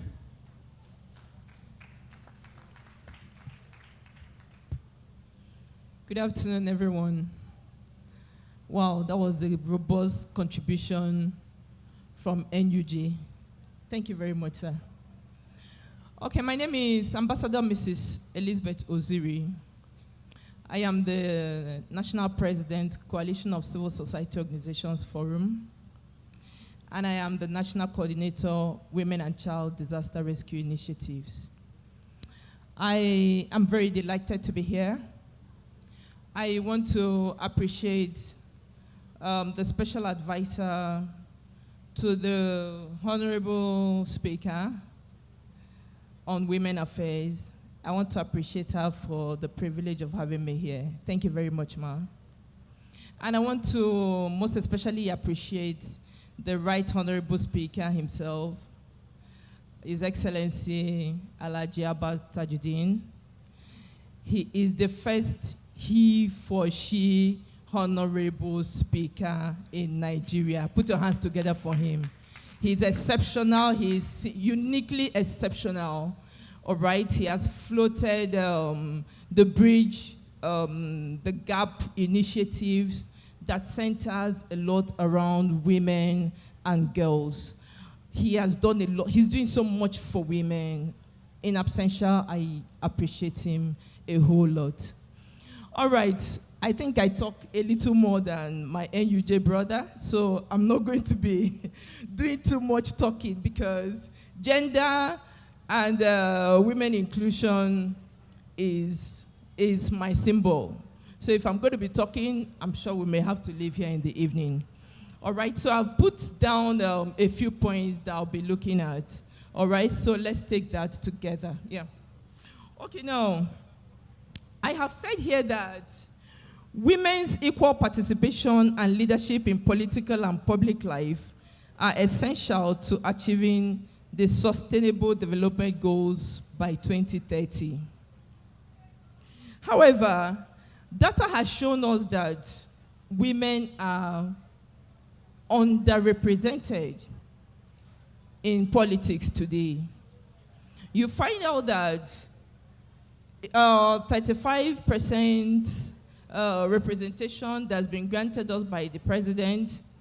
Well, I don't know how far with that. All right, so our being here, I mean, one of the things we're going to be taking home is to ensure the implementation of some of these promises that we have been made.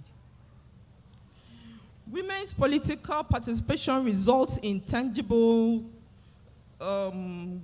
gains for democracy. And some of these gains include greater responsiveness to citizens' needs, increased cooperation across ethnic lives, and a more sustainable future. Women's participation in politics helps advance gender equality and affects both the range of policy issues that get considered and the type of solutions that are proposed. There's also a strong evidence that if more women are elected to office, there will be increase in policy making that will actually impact the lives of the women and the life of even the girl child. Because I've also come to find out that if we're going to start having a lot of women in politics, we should begin to consider catching them young.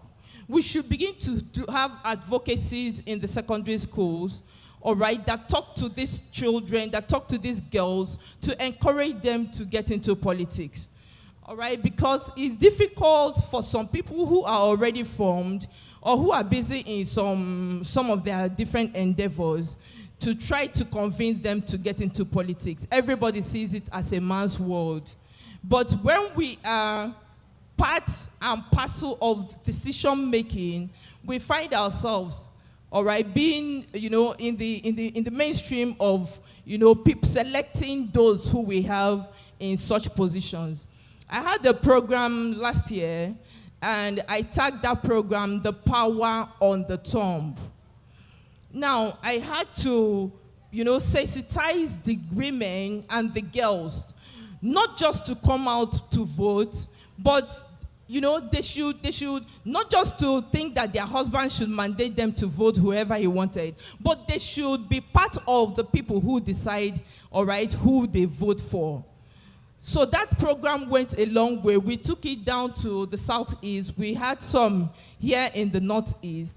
The whole idea was sensitizing the women to be part of, decision making.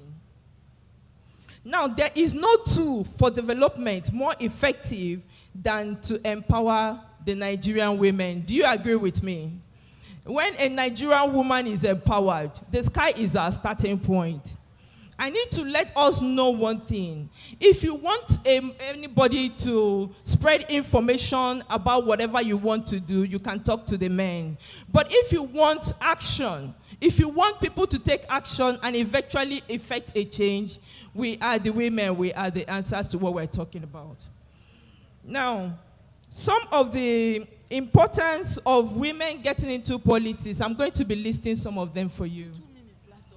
When women get into politics, they secure the peace of the land.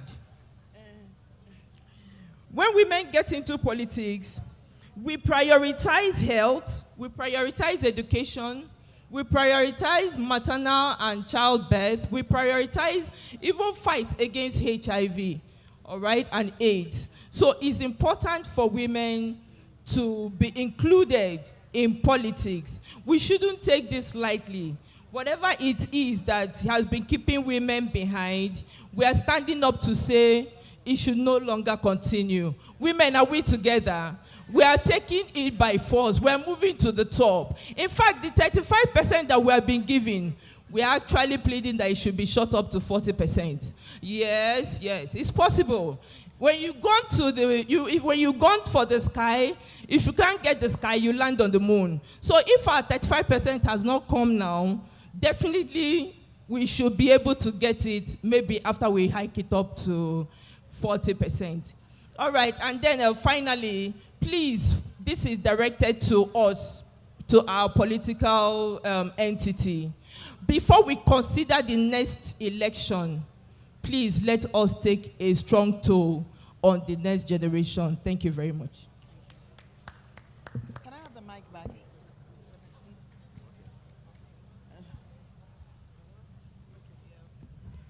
Thank you. Thank you very much. We must try to keep to time. The earlier session took a lot more time. We didn't start in time and all. So we're going to rush this a bit. So thank you very much for all your contributions. At the end of the day, we have been talking a lot. Enough of the talk. Let us start putting action to it. We know the problem and we know the solutions. And I'll give an example. In 2023 elections, because of this talk about women not being as financially empowered, my party, APC, charged women less to buy the forms. So that contributed to more women being able to buy the forms because it was much cheaper. But we need more. We need affirmative action from the party level. So the party will say, we are going to put forward 60% men, 40% men. Whether women like women or women don't like women, women will come and they will contest. I will also add something. In my local government, I am sitting here in front of you as a woman, the only woman who has ever won an election to the House of Rep or any senior office in my local government, not only once, but twice. The only woman that no man before me has matched my records of constituency projects. So don't tell me women cannot do it. Women can do it as well as men, and even in some cases, better. Well, and I used to tell my women something. Don't like me. Hate me. But because I'm a woman and you're a woman, vote for me. I am here because the women came out en masse and voted for me. And I also educated them. In the house, at home, tell Oga, yes, you are going to vote for a man, your candidate, sir. When you get behind that INEC station, vote your choice. Don't go home and tell him, I don't want to break your home. But at the same time, we women need to be more ingenious. At this point, we're only going to be able to take 2 questions. One from this side, one from this side. And then we will round off. 2 people have shown that they want to speak, and they're only going to be given 1 minute to speak. And I'm going to be partial here because it's a gender issue. And I know our big brother here has said it and made his point. So I'm going to have one person from my left, the lady next to my on this side, and my honorable colleague put in 1 more word each after the question. So 1 question from here, 1 question from here. Please, can somebody pass the mic? Who wants it? The lady there will ask a question, she put her, and the man there. Yeah, the lady, yeah, go ahead, madam. And then after you, the man in white.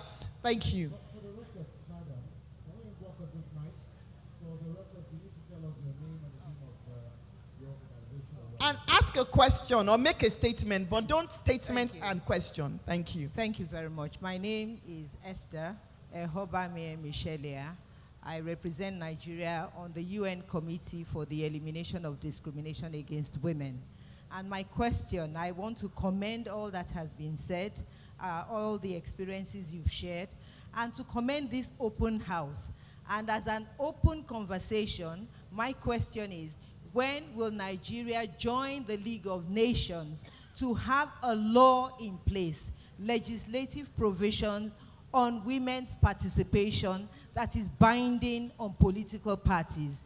Because the experience from around the world is that until political parties have a law that mandates them to reach a certain quota, we never get women to be on the party list or to make it through the election. So my question is, no, not free tickets, not party manifesto, the law, affirmative action law that is geared towards global standards. And the current global standard is parity. We are releasing the GR40. It is parity for all gender. When will Nigeria ascribe to that and roll out affirmative legislation? Who are you directing the question at? I'm directing it to you because you are sitting in for the speaker, and to the convener, which is His Excellency, the Speaker of the House of Nigeria's 10th Assembly. Thank you. So we'll have the gentleman on this side. Please go ahead. The mic, please.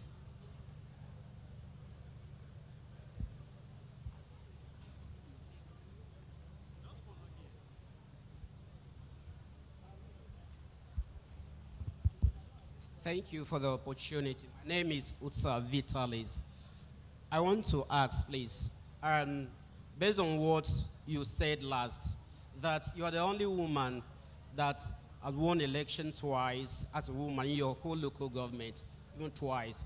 Now, having executed beautiful projects in your locality as compared to even the men as yourselves, how many women have you encouraged to join the political party? And then maybe, and the lady there was talking about 65 to 85% in politics.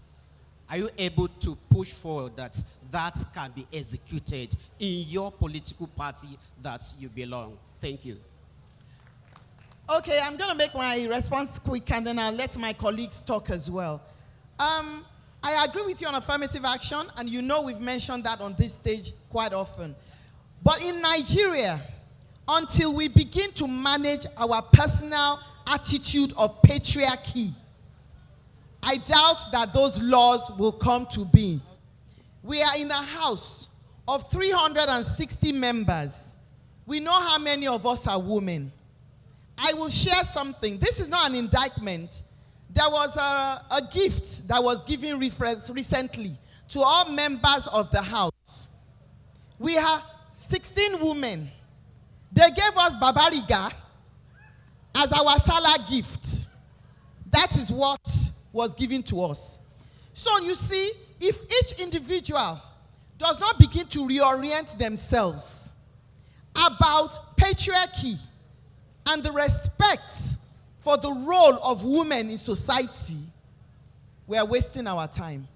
For as long as men continue to see women as, and I'm not saying all men now, I'm saying many men, for as long as they continue to see women as playthings, we are not going anywhere.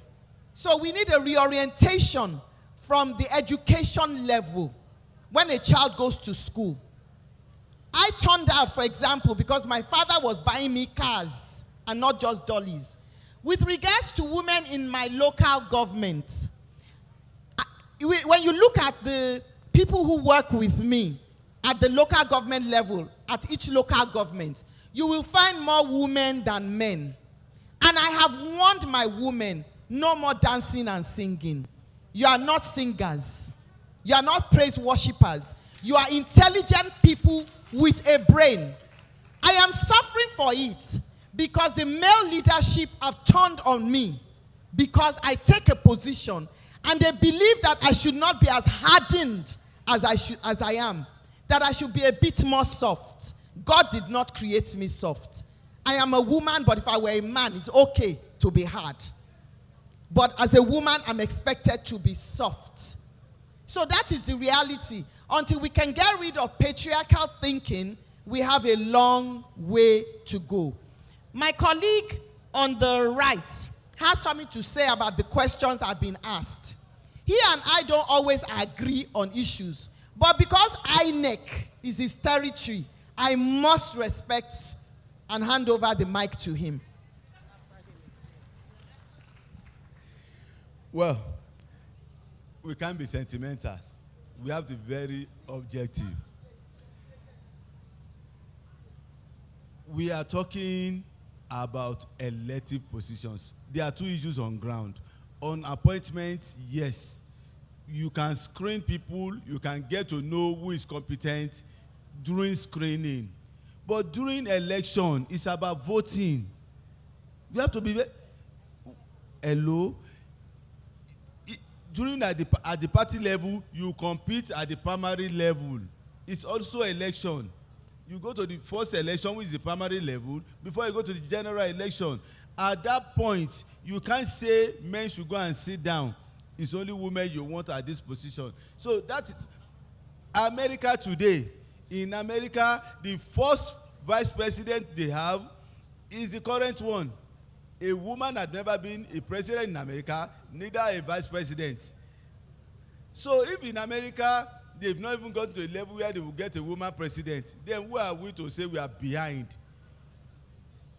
So I want us to be objective. What we are saying is in electoral matters, you can only be talking about election and the popular vote.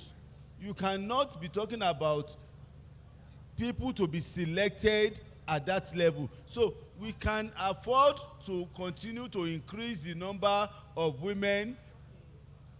We can try to increase the number of women at the level of appointments. But when it comes to election, democracy is about numbers. So we want to appeal to you women. You have the population, you have the number. If you work on yourself, that's what we are trying to solve the problem for you. You can have the number so that you can win most of these elections. Most of the people that vote for us are women. So you have the number. Work on those areas. Work for women that will develop, that can galvanize your support together. So, but at that level, we believe that we have done the best for you. Thank you. Thank you very much. I want to thank all the contributors here. My sister, you misunderstood me. What I'm saying is that we are 14 in this house and only 2 of us are here, and we're talking of women. How do we lobby our men? But I want to appeal to all of you. I'm happy you are out. I've never heard about you. If you are working for women, the women should come up. Go to your wards, register, participate in politics, ask for elective offices. You will get it. If you cannot get it, you mobilize yourselves, because the number, politics is number. It's not enough that on the day of voting, you take 1,000 and go and vote. No, come out and participate in politics. If they are contributing, contribute, work, and make sure that this is You identify what you want and work towards it. Elective office, appointment by government. Some of you too, some of you who are well educated, go to the ministries and work so that you get appointments that will take you to the decision-making level. That's the only way you can promote the women cause. I'm not after every day you go, you know, at the end of the campaign, you are given a piece of wrapper. No, please go to your wards, register, participate in politics. If the men are contributing, also contribute. Don't tell them you don't have money. Go and look for the money and contribute and be relevant in politics. Thank you very much. Thank you very, very much. And I concur with my colleague here. Nobody is saying, hand it to us. She's saying, let's collaborate to get it. But collaborating is not enough. Because that party chairman, if he has patriarchal mindset, you will only be participating, you still will not get the tickets.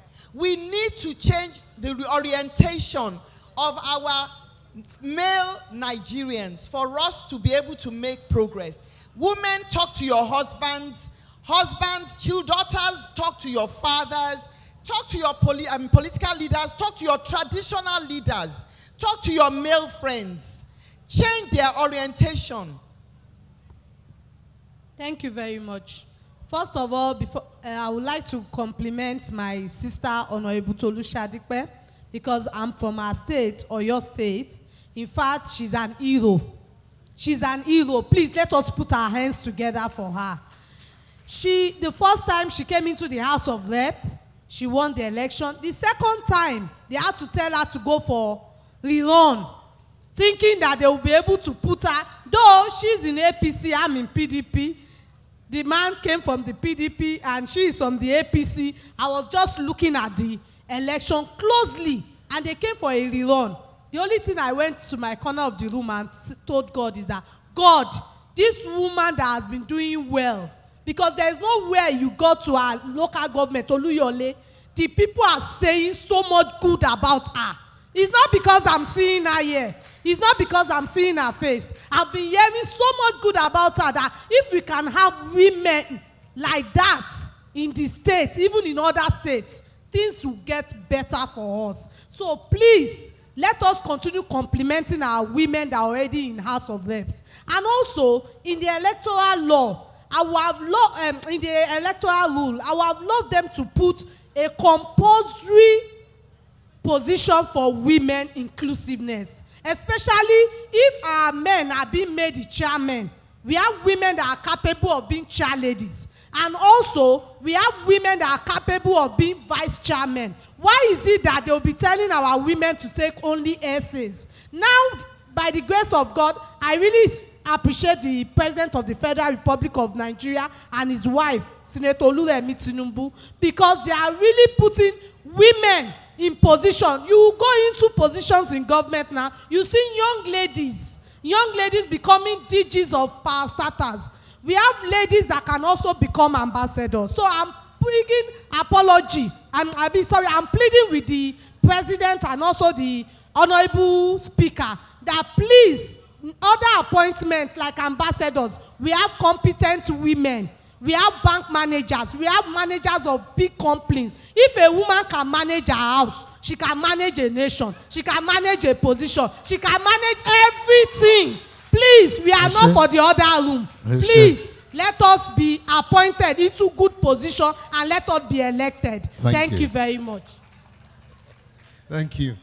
Well, Ma, let me say to you, you kept using the phrase, we. I think you should be using the phrase, I.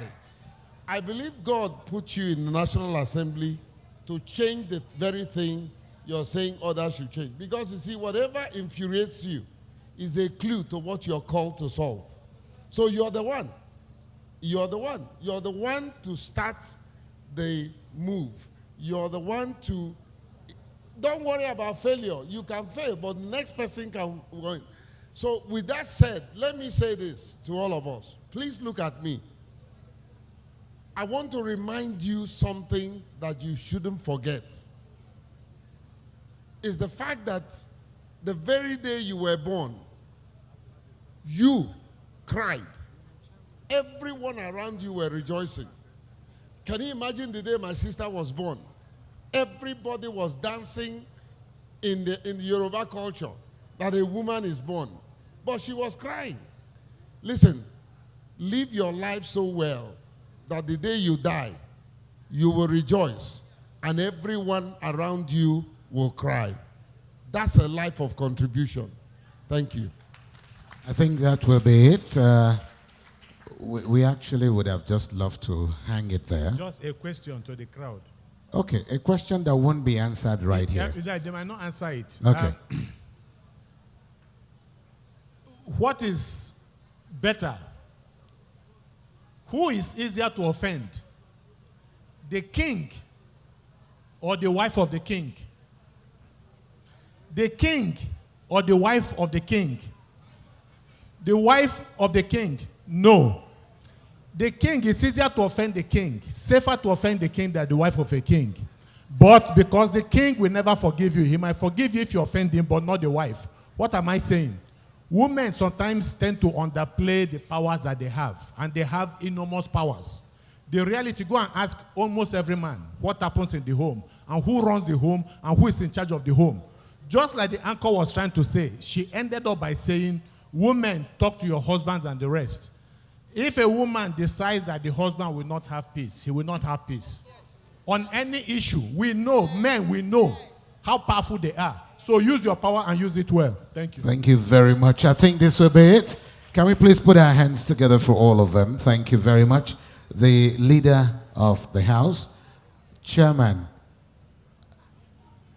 you want to say something? We're actually bringing it to a close because the clerk to the National Assembly is waiting to be able to take some of the interest groups here on a tour of the National Assembly.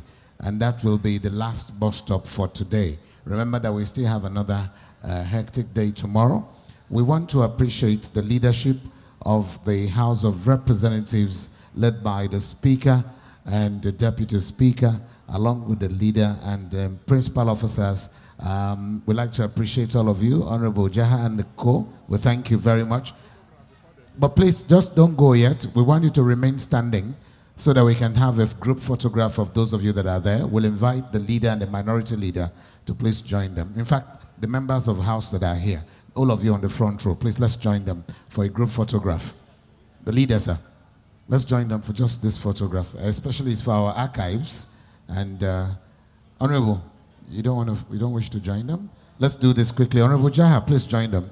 And then, please, as they're taking these pictures, I'd like you to pay attention to the announcements I'm going to make about the groups that will be joining the clerk to the National Assembly at the lobby.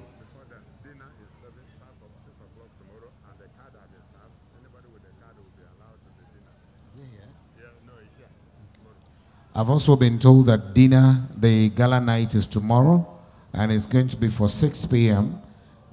Only those with invitation cards will be allowed in. So please take note of that. 6 p.m. tomorrow, same venue, the dinner and gala night. We'd like to quickly announce that honorable members of the House of Representatives will be going with the CNA on a tour of the House of Representatives. And of course, we also have representatives of the Nigerian Bar Association that will be joining them. NUJ, Nigerian Guild of Editors, CSOs, Honorable Jaha, CSOs, and women groups. So if we are ready, the leader of the House will lead the park and the rest of us will follow. And I would like to thank all of you for the very passionate participation.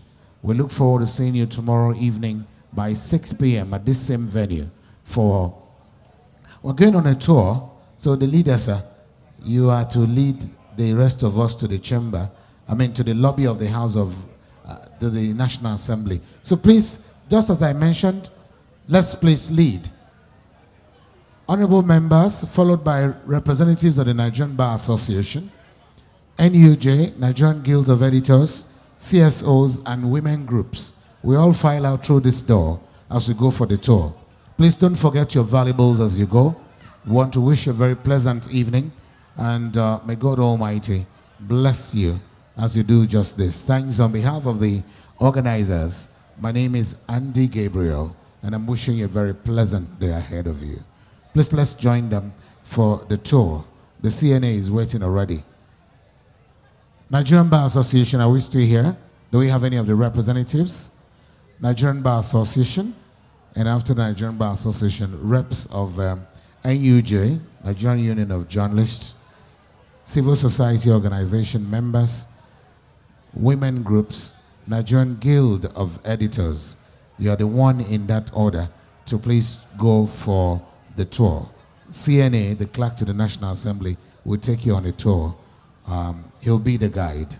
I thank you very much, and do have yourselves a pleasant evening. Thank you, and God bless you all.